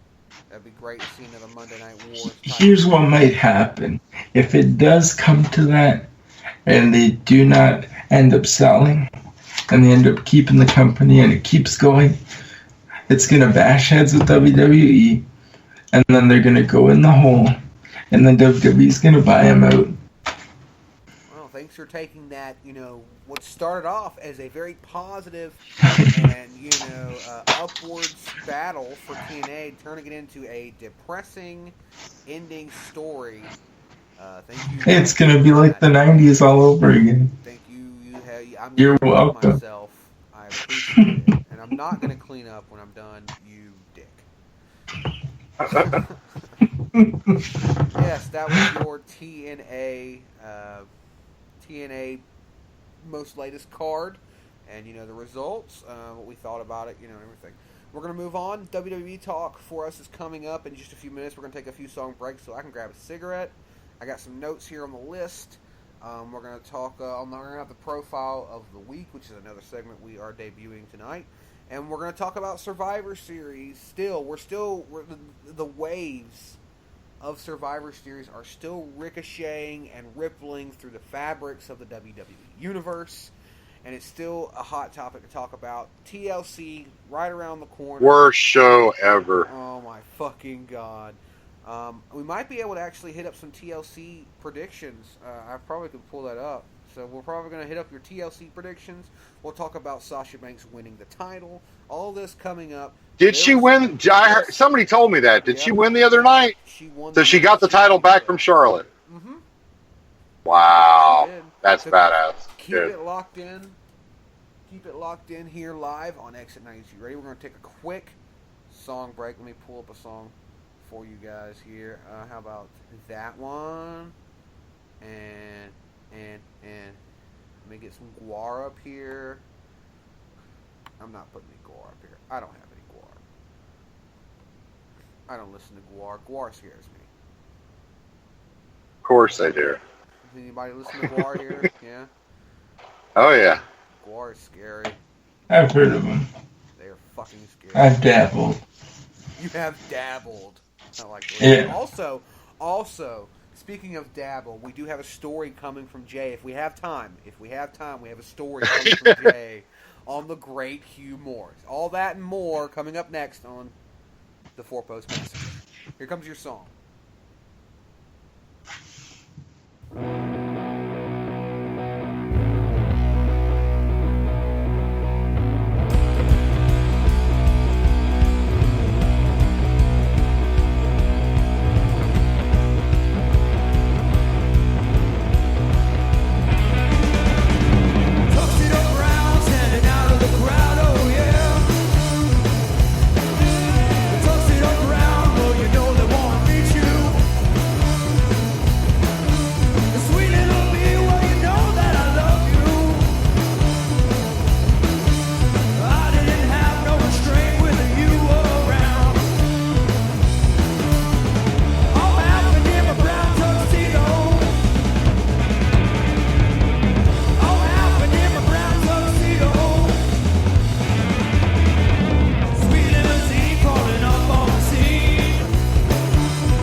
your hand.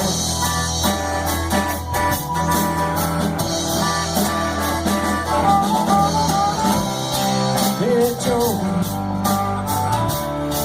where you going with that gun in your hand?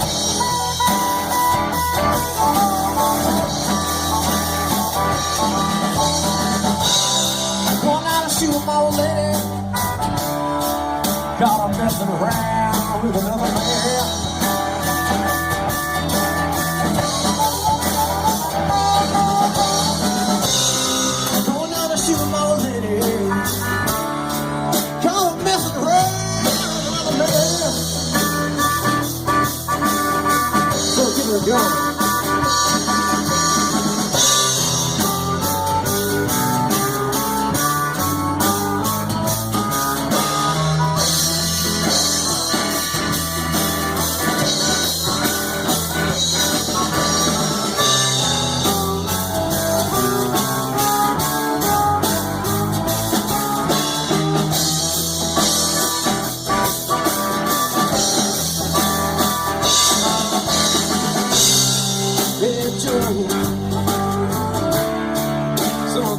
where you're gonna go now.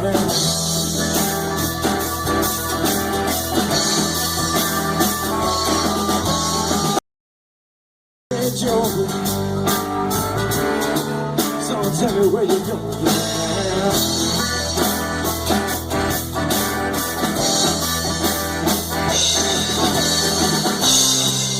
Way down south, way down south of Mexico.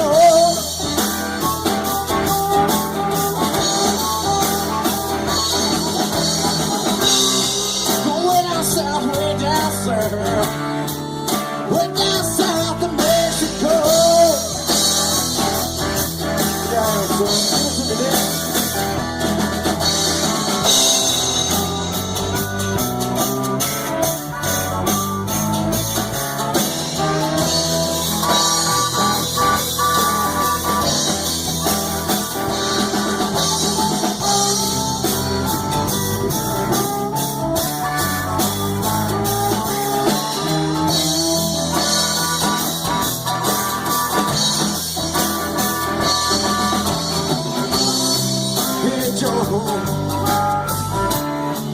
Tell me where you gonna run to now, son.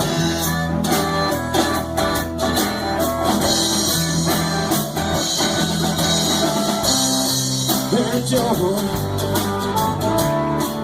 now you found out she got the gold.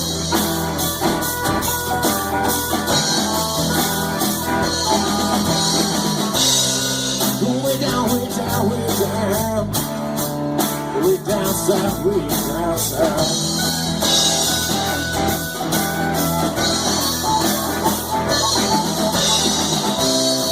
Way down south. Way down south of Mexico.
I wish you would shut your mouth or just say it to my face.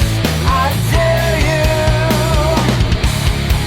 Your name is on my list. Your top priority. So hit me with your accents, 'cause I am too over-aggressive. I'm just too quick to jump to defenses. I'm a little too sick of all your weight. I wish you would shut your mouth or just say it to my face. I dare you. Your name is on my list. Your top priority. Say it to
shut your mouth, or just say it to my face. I dare you. Your name is on my list. Your top priority. Say it to my face. I don't dare you. I really should shut your mouth. I really should shut up.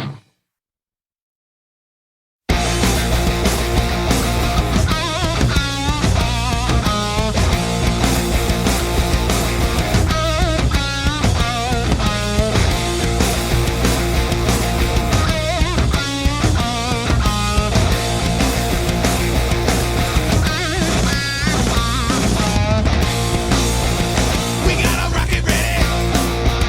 The hyperspace is steady. We're going all the way through the Milky Way. We got it locked and loaded. The master plan is coded. We're getting all green lights. Getting straight tonight. Now we're through the gate. At the speed of light. Engine on the charts. Right, alright. Now we're through the gate. At the speed of light. Engine on the charts. Right, alright.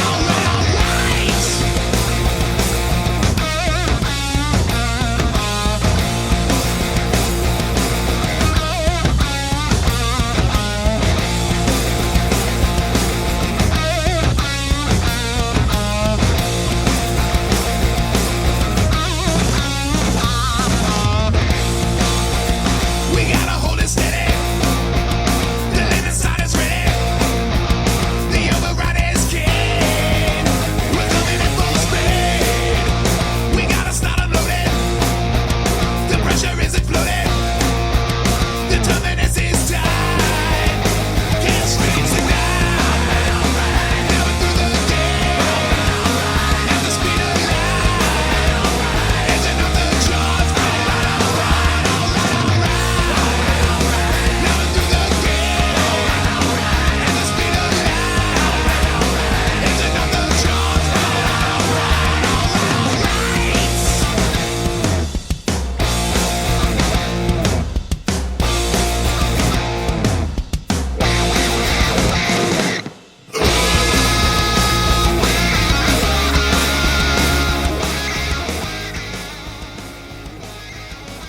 Hey, everybody, welcome back to the Four Post Massacre with the Big Bad Boo Bear, Big J, and What's up? Mellow Mike Tenay, B, The madman himself. the man Yo. himself. He is insane. He is a raging ball of fire and ice and fucking passion. You can just tell it in his voice. I know you can. I know you Right? can. Or You always can gotta you? You always gotta fear the silent ones. You do. You do. But all right, so we're moving on to our top. And I said top 10. I totally forgot. It's actually a top 11. Fuck me. I am so terrible. Please do not stone me to death.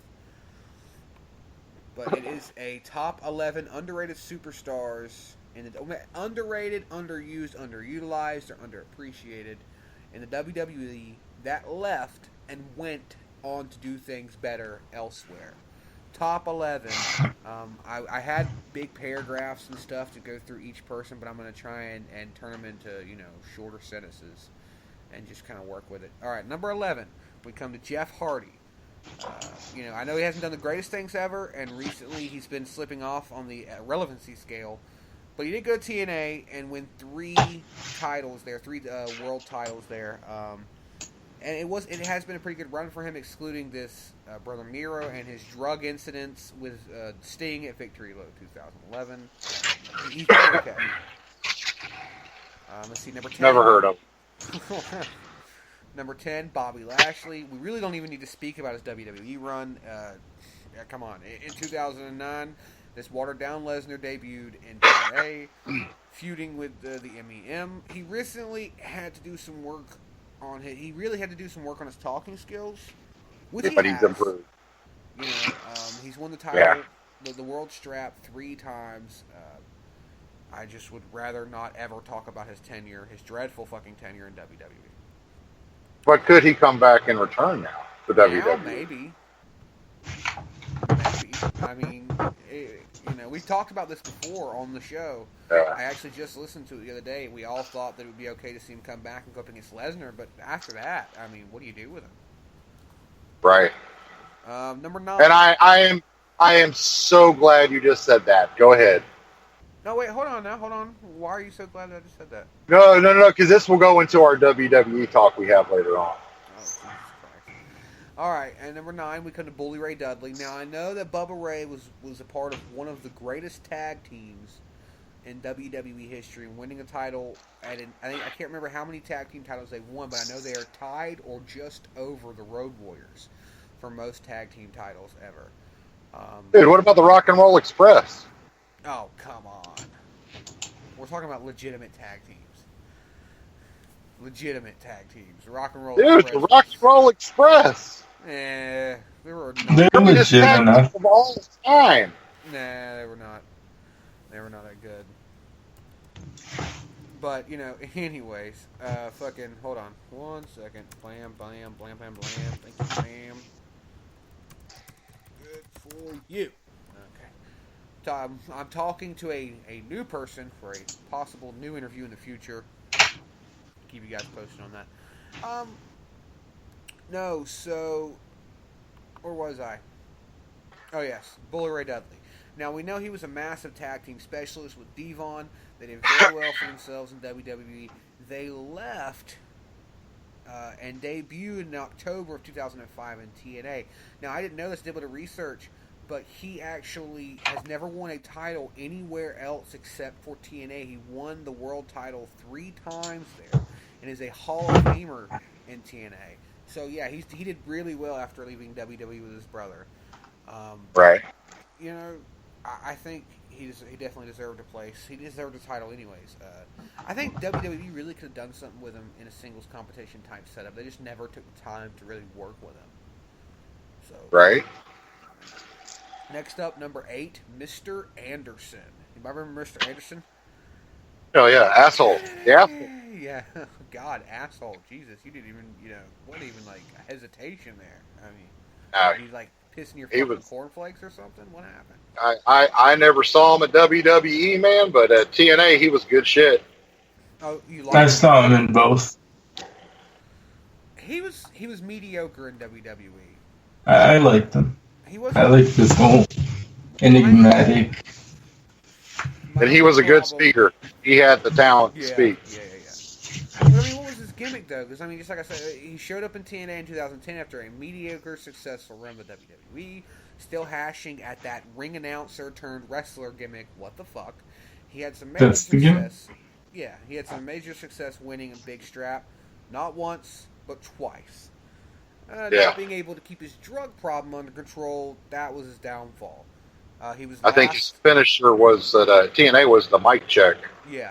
Was the finisher?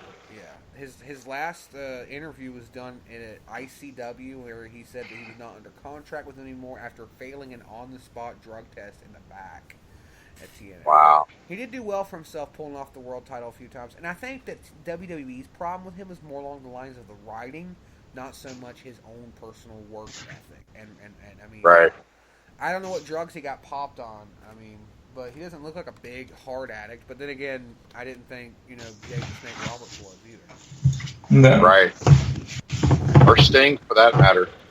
Yeah. Oh, yeah, that's right, Sting. All right, number 7, Christian. Definitely one of the most underrated and mishandled performers of his time. I will say that even though I can recognize his talent, I don't ever consider myself a fan. I can be like that. I mean, I can say, hey, that's a great later. I can say, hey, that's a great wrestler, but he makes me want to hurt children. No, I mean, Christian, he left the WWE, he went to TNA, and he really did well for himself. And I think that's what it took for WWE to bring him back. and then give him a run with the title like they did. Right. So He was alright. He did well for himself on out there by himself, and he also, that success helped him bring it back into WWE for him to actually be taken seriously. Isn't he like a cruiserweight or? Sorta. I would consider him in the cruiserweight class. Yeah. Because I remember he used to do stuff with like Crash. Yeah. Back in the day. Yeah, Christian did a lot of good stuff. Yeah. Number 6, Jay. I think you're particularly gonna like this one. I'm not even gonna say his name yet. Number 6. This wrestler left the WWE in 1993 to show up at the competitor's very first Monday night show. Can you tell me who it is? Hulk Hogan? No. Luger? Yeah, Lex Luger. Yeah, Luger.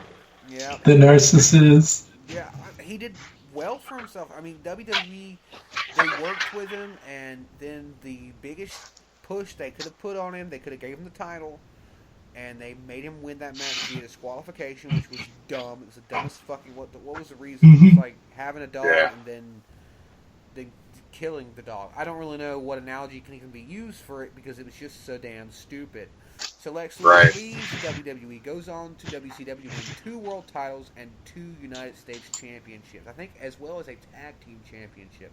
So he definitely... As well as a member of the NWO. Yeah, he was probably one of the weakest members of the NWO. But yeah, a member of the NWO nonetheless. Lex Luger went on and did a pretty good thing for himself. So I would say, definitely deserved to be on the list.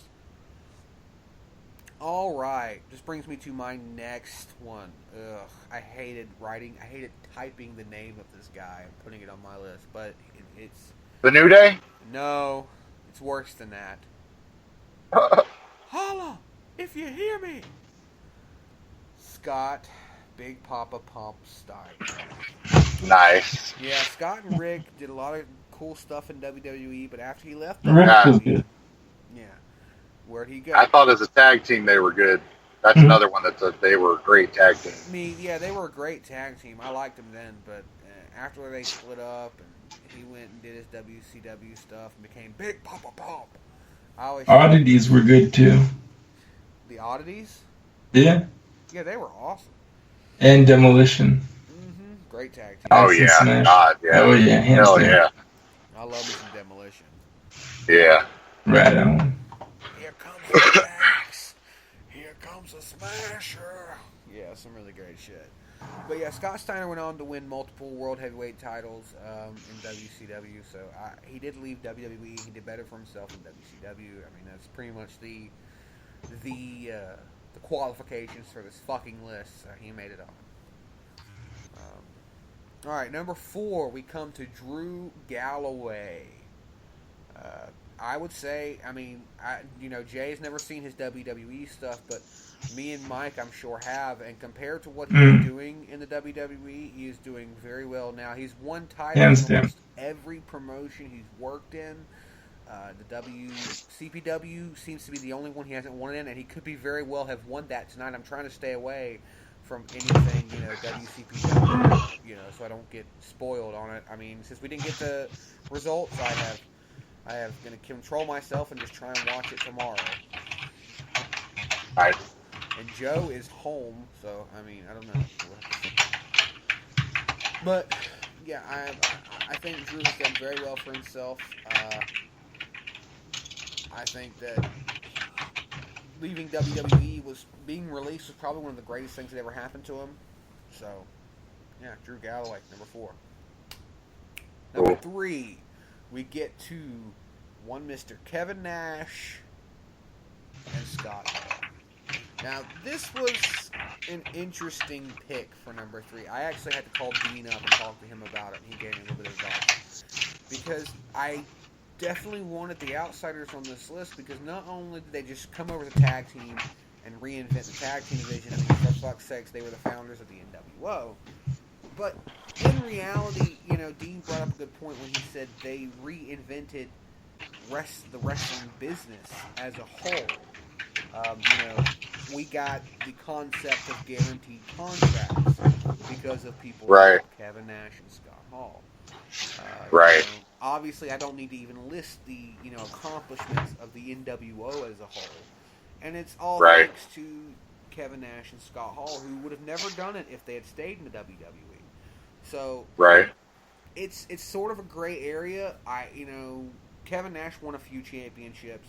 Scott really didn't do very much. I think he won the United States Championship maybe once or twice. The Hardcore Championship once, maybe twice. But together as a tag team, they did enough to be counted on this list. So the Outsiders come in at number 3. Cool. Next up is Johnny Mundo, a.k.a. Johnny Nitro, a.k.a. Jim Morrison, who is working in Lucha Underground right now. Jim Morrison, I'm not a fan of. I've never been a fan of, but like I said earlier about Christian, I am willing to recognize talent, and Jim Morrison definitely has that. His Starship Pain finishing maneuver is still not the greatest finishing maneuver in the history of wrestling, Sean, you dumb shit, but it's okay. It's all right. Superman punch. Oh no! Get the fuck out! Go. Greatest of all time. Go away. Nah. I'll just say Bam Bam, and we'll leave it at that. Oh my god! Forget finishers, forget everything. Just Bam Bam himself, because he can. Yeah. Come on, he can copy. Hey, he can copy anybody's wrestling moves. That's how good he was, and he could pull it off flawlessly.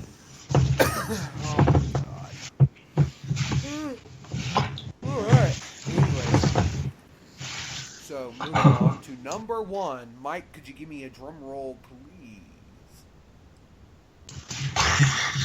I tried. No, you know what? That was pitiful. That was fucking pathetic. Jesus fuck. Alright, now there's no drum roll, and that has been ruined because of Canada. I tried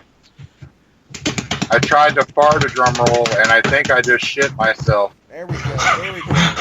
Mike has given me the drum roll that I so muchly fucking deserve.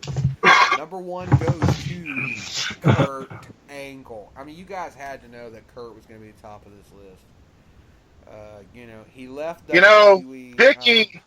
Picking Kurt Angle as your number 1 would be kind of like getting a drum roll from Rick Allen. You know what I'm saying? That one-arm drum roll from the Def Leppard drummer. But he's awesome.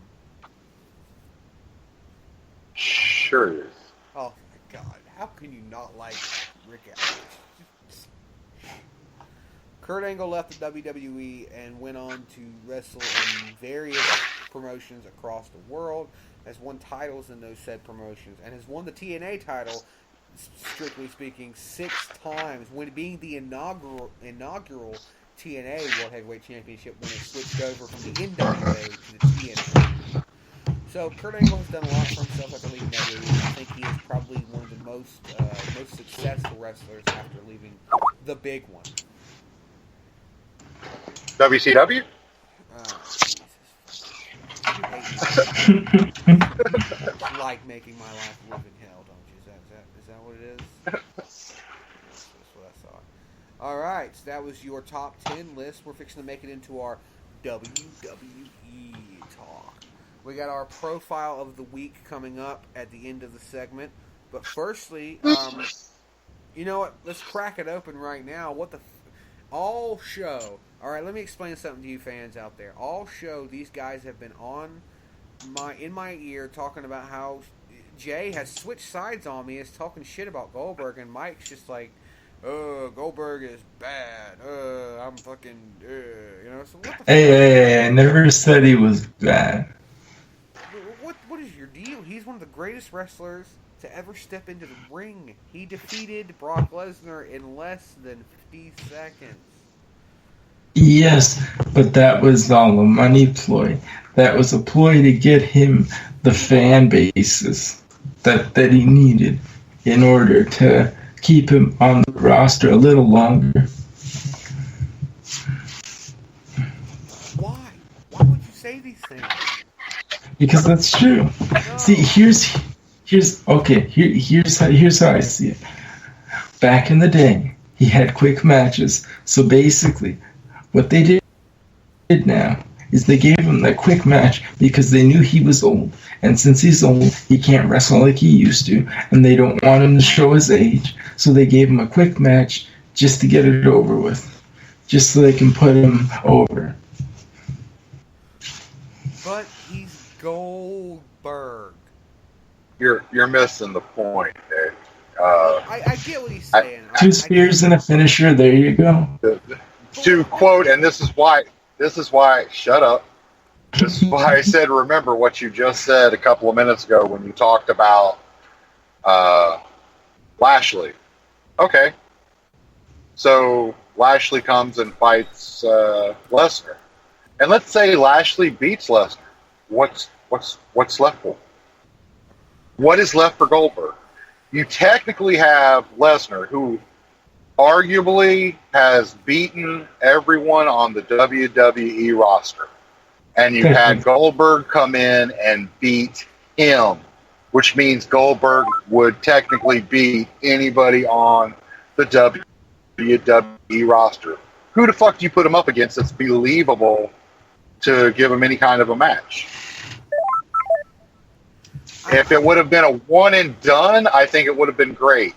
The fact that they, and again, I love Goldberg. I think he's great, but I think on the other side of the coin, having him continue to run and go for a title run, nobody's going to be able to beat him because he's already beaten Lesnar. If he leaves, which again, who are you going to have come beat him to take the belt? Stone Cold.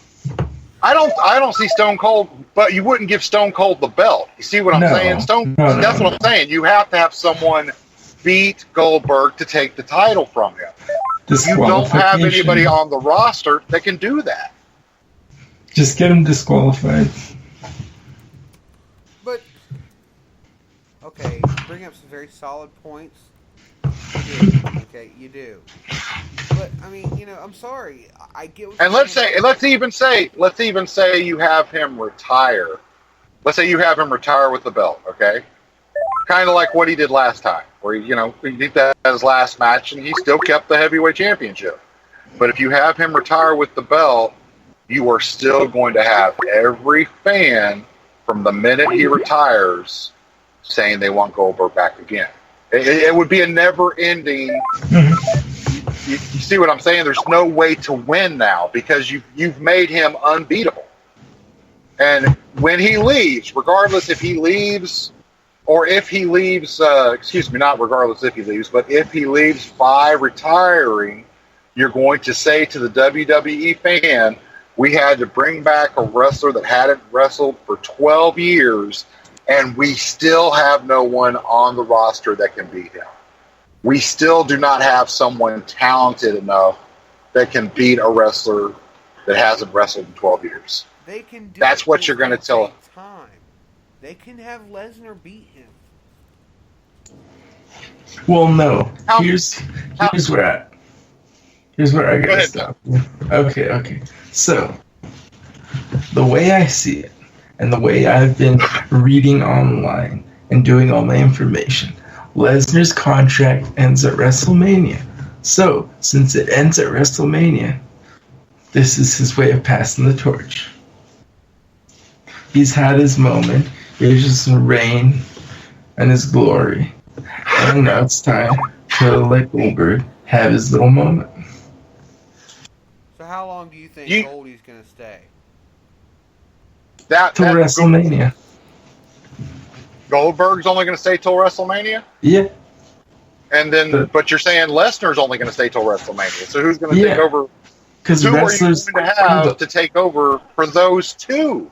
If you're going to lose two. I'll be right back. Y'all keep going. All right. What's up, whorebag?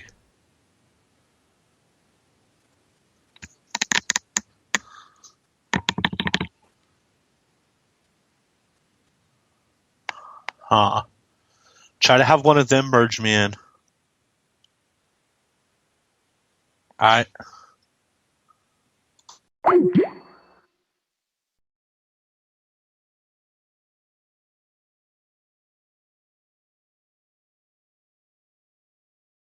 his contract, so he's got a job to pay bills and shit. Well, the way they talked about it, the way all these people that I've checked out and listened to and read on have talked about, is that's when it ends. So that's going to be his final match.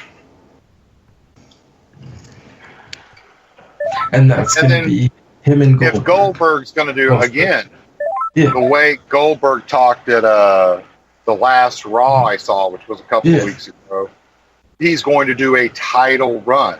Yeah. Which I do not see him getting the title. I don't see Goldberg having enough matches to get the title and be able to leave by WrestleMania. Nah. He's going to have to go past WrestleMania. Try and group in Sean. He wanted to show up for a few minutes. I tried a few times and it wouldn't let me do it. So who am I putting in? Sean B? Alright, there we go. See if you can get it. It says call failed. Oh, yeah. Some people need to come online or update Skype before they can join this call. Yeah, I'll tell him if Mike tried too. No dice. Yeah, anyways, I think that, the way they could do it, and we can't spend a whole lot of time on this because we're going to have to move on. No. I think the way they could do it is just have Lesnar, if you really want Lesnar to beat Goldberg at WrestleMania, or end their rivalry at WrestleMania somehow, have Lesnar come back as the underdog. Run him as the underdog. It can be done. It can be done. Right. It's going to take some work. It's going to take a lot of talking, but it can be done. Well, and that's what Mike is saying, is that Lesnar's thing ends at WrestleMania. Yeah. Does that mean Lesnar's going to leave WWE? All right, thanks. I appreciate it. Hey, the pallets, sleeves, the bands are not tight enough. I had to double stuck every one of them, otherwise I'll lost every one. All right, I'll let them know. I think they had the original truck you were supposed to get at a flat tire. Okay. So. Yeah, but it's like I had to down stack the sleeves. I would have been down sooner. If I tried to take one out, I almost lost it inside the trailer. Wow. I had to down stack every one of them. All right, man. Sorry about that. Okay. I just like to know. Cool. But yeah. I think that would be. They'd give it a shot like that, and we'll see what happens. I mean, honestly, it's so hard to call what's going to happen with this. You there? But, yeah, we're here. Sorry about that. But, all right, so other things going on in WWE right now, because we've only got a few minutes before we have to call it a night. Sasha Banks takes the title home from Charlotte on Raw here recently. Just to make sure I know who we're talking about, Sasha Banks was that insane fucking Hell in a Cell match we saw a couple weeks ago. Yeah. Okay, good then. Yeah, I'm happy because I thought she should have kept the belt then, but. Well, she got it back on Raw, and it seems to be as. Did she make Charlotte tap out again? I don't know. I didn't see the match. Do y'all think they're switching the women's championship around too much, though? Mm-hmm. You think they're putting it around too much, Mike? They're whoring it out, in my opinion. Everybody's gotten a little dabble of the belt. Not that that's a bad thing, but when you keep switching it every single day on a constant basis, then it gets old because everybody's already had the belt. And now it's like, well, what are we going to do to make it interesting for the next person that wins it? I say give somebody the belt, give like a little title run or something, and hold on to the belt for a while. And then afterwards, just give like a big climaxing story that builds up to like a final match.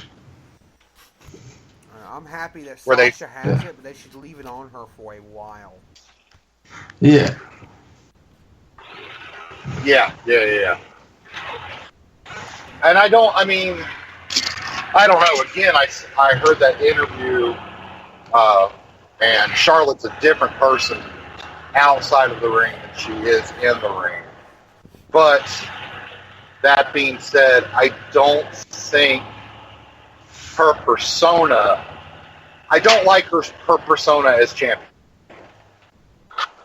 She has no class as a champion. You know what I'm saying? She's very... Because champions, yeah, I can see that. It's a lot to... And I think they should leave it off of her until, I don't think, I hate to say until she gets a proper training because of who her father is, but I almost feel like she's trying to pull off the aura of Ric Flair, and although you're his daughter, you are not Ric Flair. No. You know what I'm saying? Be your own person. But moving on from that, we're going to look at the TLC predictions coming up. I got the card in front of me. It's only got a few minutes left where I have to get out of here.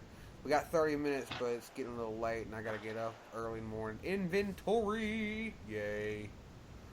But here we go.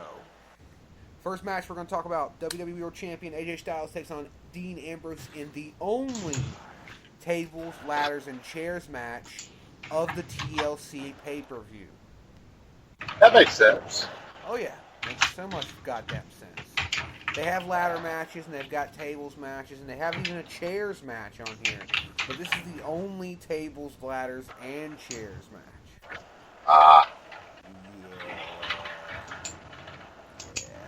So, we're really just going to go through the predictions here. Who do you think's going to win this matchup, Jay? AJ Styles and Dean Ambrose.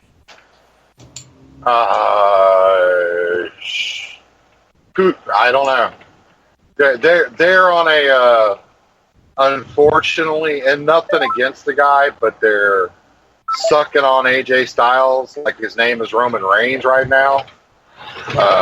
So I think AJ is going to take it, but I think it should go to Dean Ambrose personally. I mean, I like Dean Ambrose. Mike, what do you think about it? Ambrose would be a good pick right now. He should be getting it, in my opinion. I think honestly, Ambrose is good and all, but his game a little bland when he had the title. I think keeping on AJ make him hunt for it a little bit longer before they give it to him. So, Might be an idea. I mean, it's AJ, so. I say AJ. You guys say. I'm gonna try to remember to write these down again. Yeah, didn't AJ just beat somebody for the belt? Didn't we just talk about this a couple days ago, where AJ had pinned somebody at the last pay-per-view? I'm not sure, actually. I think I called you because I thought AJ won the heavyweight championship, and you said no, that he beat Sakamura or some shit like that. Samoa that Joe AJ sucked. beat Nakamura. Oh, Samoa Joe. Okay, that's what it was. Samoa Joe. My bad. Yeah. I'm getting it mixed up. Yeah, Samoa Joe beat Nakamura. Yeah, so you guys say Ambrose.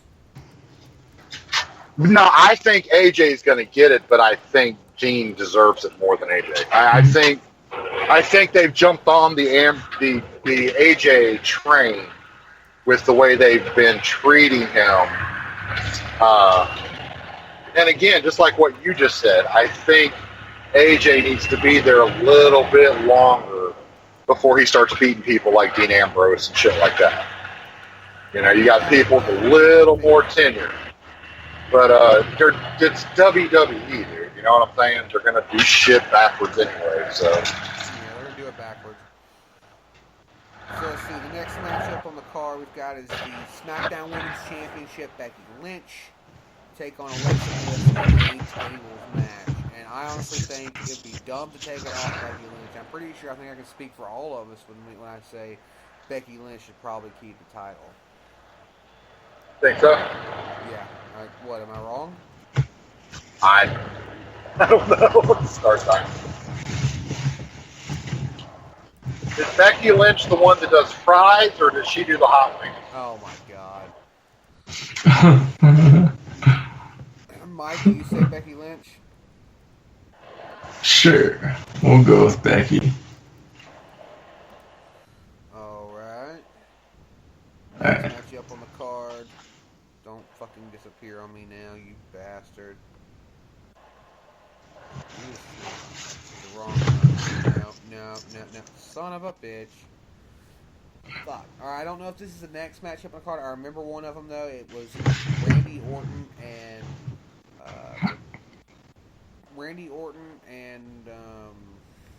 Bray Wyatt versus Rhino and Heath Slater for the SmackDown Tag Team Championship.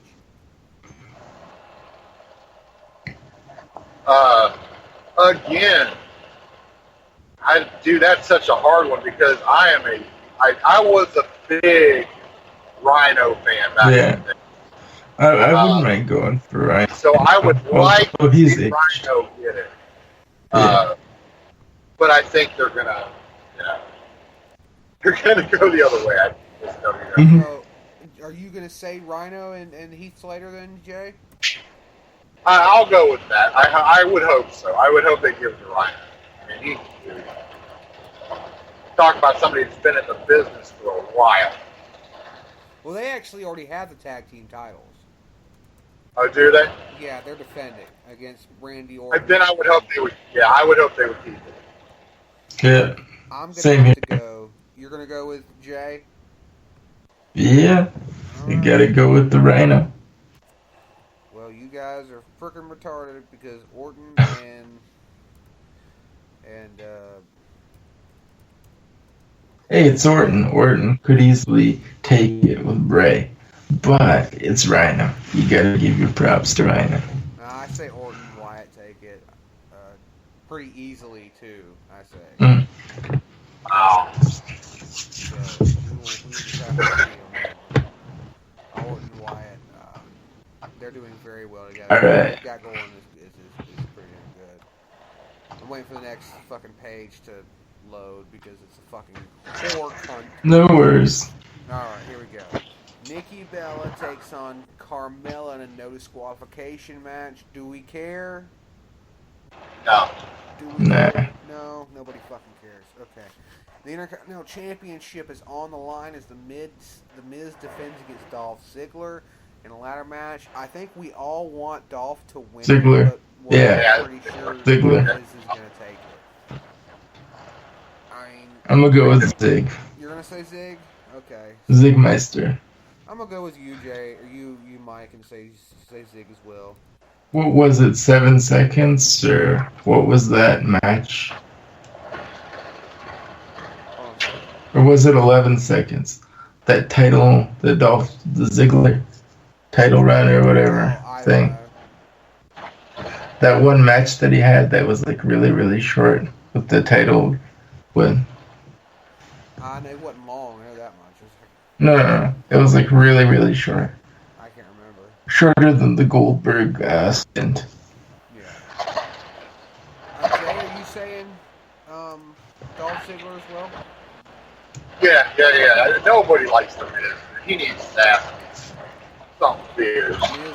And again, even to make it even better, I would like to see him fight, and I would even like to see, if you want to say Dolph Ziggler's looking like he's getting beat up, have fucking Daniel Bryan come out and do something to the Miz to fuck him up so he loses from that. That would just make it even better. Alright, and finally, the final match on the card. It's not the main event, of course, because this would be a shitty main event. Kalisto versus Baron Corbin in a chairs match. What the fuck? Okay. Nice.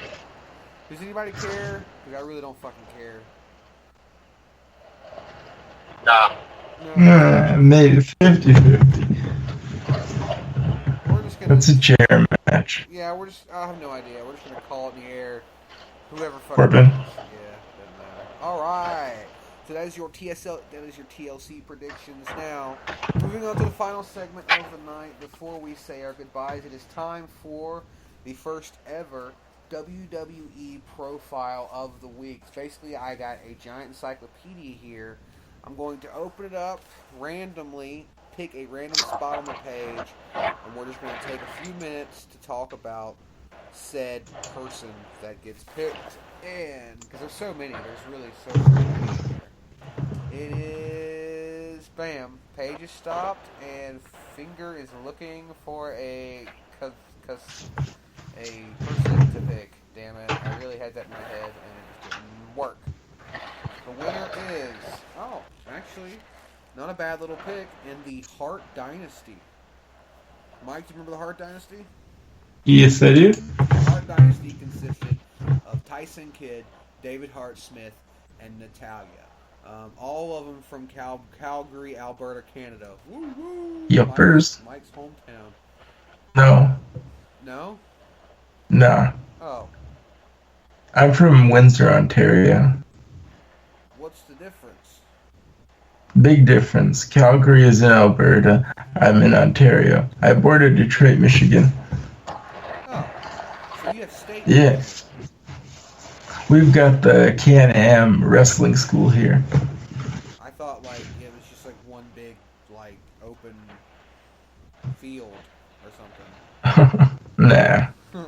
Not Again, here. folks, all our listeners and Mike, please accept our apologies. The views and opinions spoken by the great Boo Bear do not, reflect all those that work here at Exit 92 Radio. He's a fucking idiot that doesn't know geography and things like that. Don't know much about geography. Alright, nearly 100 years after his birth, Stu Hart's amazing legacy lived on in the form of the Hart Dynasty, featuring Hart's grandchildren, David Hart Smith and Natalia, as well as close family friend Tyson Kidd. Tyson, fun fact, was one of the very last to come out of the dungeon, the Hart dungeon. It seems like Natty, of course, Natalia and Tyson Kidd hung around, but D.H. Smith or Davey Boy Smith Jr. Just didn't. I don't know what happened with that. I feel like they let him go for no reason. I think it was a bad idea. Grandson of Stu Hart, the guy knows what he's fucking doing, That's the way it is. That is your profile of the week. Dynasty, the Hart Dynasty, now by nature. Hart's running a promotion in Ontario. Is he still running a fucking promotion? Holy yeah, he's still got a promotion. It's in Ontario. It's been running for years. No. Holy shit. I thought he was fucking Him and Rocky and Outlast and all of them get together in Toronto at it's called Arizona Bar and Grill, and they do like a WrestleMania pay-per-view kind of thing. Why don't you go to one of those? I've been to one, but I don't really want to go to a lot of them because it's too stressful. But it's nice because you get to see the wrestlers and see the fans and just watch the show. Sounds like fun. Yeah. I might have to try and check it out. Thank you guys for coming on the show with me tonight. I appreciate you both hanging out for 2.5 hours. 2 or 3 more things. Yeah, go ahead. If that's possible. All right. Yeah.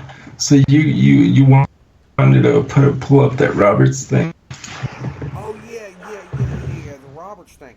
I was looking at that. I think that he's been inducted for a while, but the article is from just a little bit ago talking about how he feels. It's from the 28th. Yeah, it talks about how he feels about it.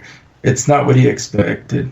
Like his whole return and all that shit that they put. Mike, you there? Yeah. Okay, I thought we lost you. Can you hear me? Yeah, now I can. Oh, you did? Yeah, I can hear you. Okay. Yeah. Jake So it's Roberts basically not what he expected. Yeah. Jake Roberts from the WWE Hall of Fame induction not being what he expected. DDP not giving up on him. It's a small little article real quick. It's sort of small. Okay, a little bigger than what I thought. I'm going to try and go through it real quick. WWE Hall of Famer Jake the Snake Roberts recently participated in an interview with the Huffington Post to help promote these Unspoken Word Tour. Check out the following highlights below. This is Jake the Snake quotes. It wasn't all that I expected. I thought it would be more about wrestling, but it was more about healing between a man and his family. It was certainly a great night for me, and I will never forget. I am so grateful to the McMahons for allowing me this opportunity when it seemed like I did everything in the world to keep me out of the Hall of Fame. I made mistakes, but they were big enough in their own right to forgive me. Those, and I can never thank them enough for that. The McMahon family put me through several rehabs. They didn't work, but they got me closer to being better. It looks like he's liking it. Yeah.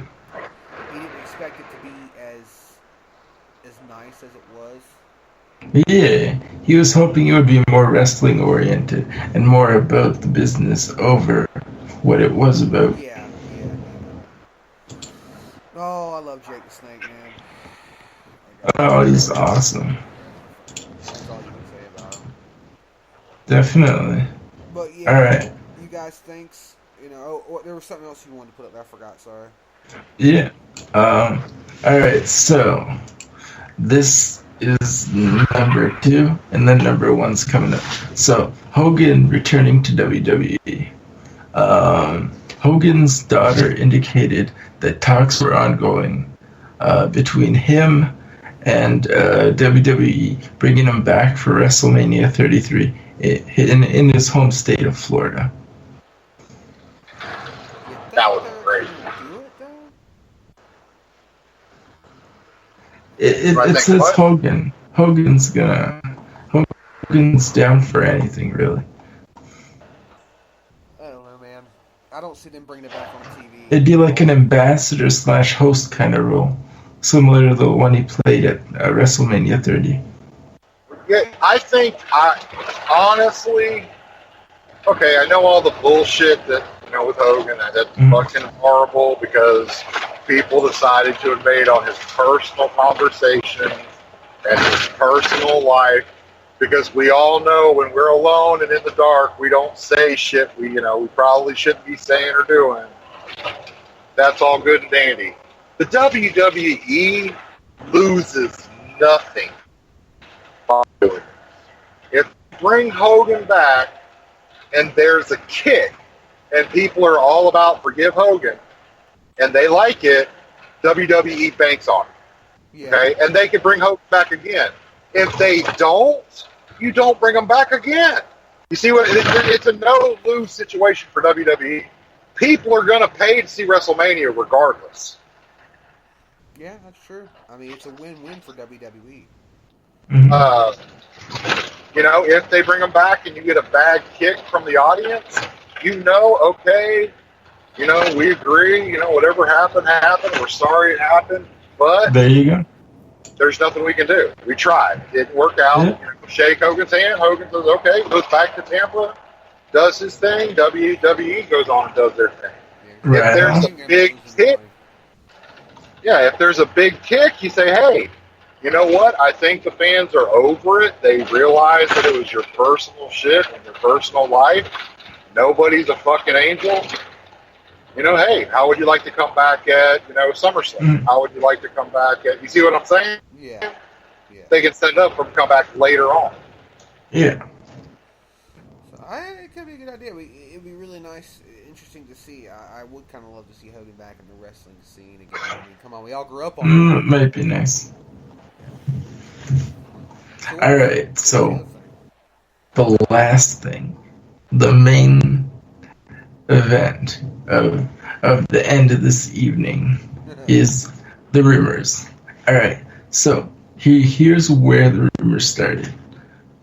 They started off with Goldberg coming back, and then they started off with Austin having talks in December about coming back sometime this year, maybe next, for WWE. Yeah. Yeah, he's rumored WrestleMania. Yeah. He's rumored WrestleMania right now. They're rumored with him WrestleMania. They're rumored Hogan WrestleMania right now. Those are the top two. And his words last year were that if he ever got back into wrestling and he had to wrestle somebody, it'd either be The Rock or it'd be John Cena. Not The Rock, Brock Lesnar. Yeah. Yeah, fuck The Rock. I want to see Brock Lesnar. Yeah, it's supposed to be Lesnar. That would be brutal. However, if something were to happen, for me personally, I'd rather like to see Goldberg and Austin go head to head. True, that would be kind of cool too. Those two would be probably a great fucking matchup. Mm. That's all there's to say. Oh, yeah. I mean, great. There's nothing. He can't say anything about that. It's classic. Yeah. It'd be something that's never happened before in history of wrestling. Now we know Goldberg's old. Yeah. Can Austin still pull off a match, you think? And between his knees and, I mean, being serious, between his knee surgeries and his shoulder surgeries and his back surgeries, could Austin realistically return to the ring in a fighting capacity? Maybe for a one-time stint. Because, see, the way I see it, the reason he retired was because of his neck. And because of a few other issues he had. Hold up, let me pull it up here. I'm going to scroll up real quick. My exit strategy from pro wrestling wasn't carved in stone. I retired because of a few neck issues, some neurological issues. And finally, after about 3 years of hunting and fishing, I said to myself, Steve, you need to get off your ass and get to LA. When you wrestle for 15 years, you don't want to go back to driving that forklift. Based on the name value I had, I went to LA and got involved in independent movies. So basically, it was more so he had a few issues with his brain and his neck because of all the wrestling and all the moves. So he took a break off of it. Now, however, all these new surgeries and stuff that he's had, if he does come back, it would be a one-time thing, or it would be more like a host kind of thing, like what they're talking about with Hogan. Right.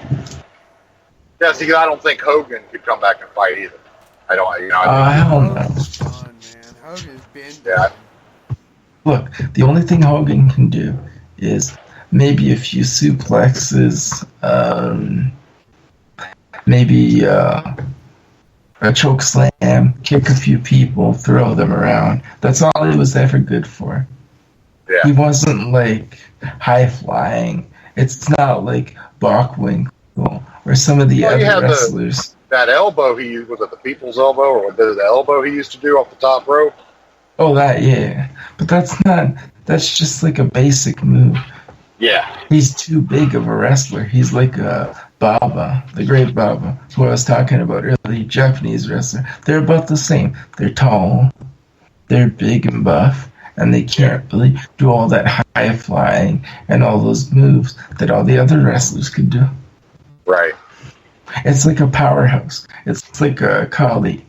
He's a giant that can't really do anything but kick, punch, and all those basic moves. Slap, kick, punch is all you can do. Yeah. Well, we'll have to see. I think that'd be great to see Stone Cold get in the ring one last time. And John Cena versus Stone Cold, that'd be the match of the fucking century right there. But it's getting late. We only got a few minutes left. It's time to say our goodbyes for the night. I'm so glad you guys came on with me tonight. I appreciate it. Not a problem. Everybody out there watching and listening, thanks for tuning in. We're going to try and come back next week, but I think we're going to try and come back next week. It's going to be me with a Real America Live. I will keep you guys posted. I am going to try and do a show after TLC with one of these guys at least, maybe both of them. We're going to have to just call it as it goes through the week. So if anybody wants to say anything else, try and get out of here. Yeah, and for the next show, anybody out there listening, be sure to try to tune in because I got a great war story from a meet and greet with a wrestler. Fuck that yeah, me and we'll Nick get wanted to that, talk son about. of a bitch. We will have to get to that story eventually. He has an awesome story about Hugh Morris. We just don't have the time to fucking fully explain. Next fucking show we get on together, we'll have to get you to do it. Right. Alright, guys, but take care. Peace. Yeah. Deuces.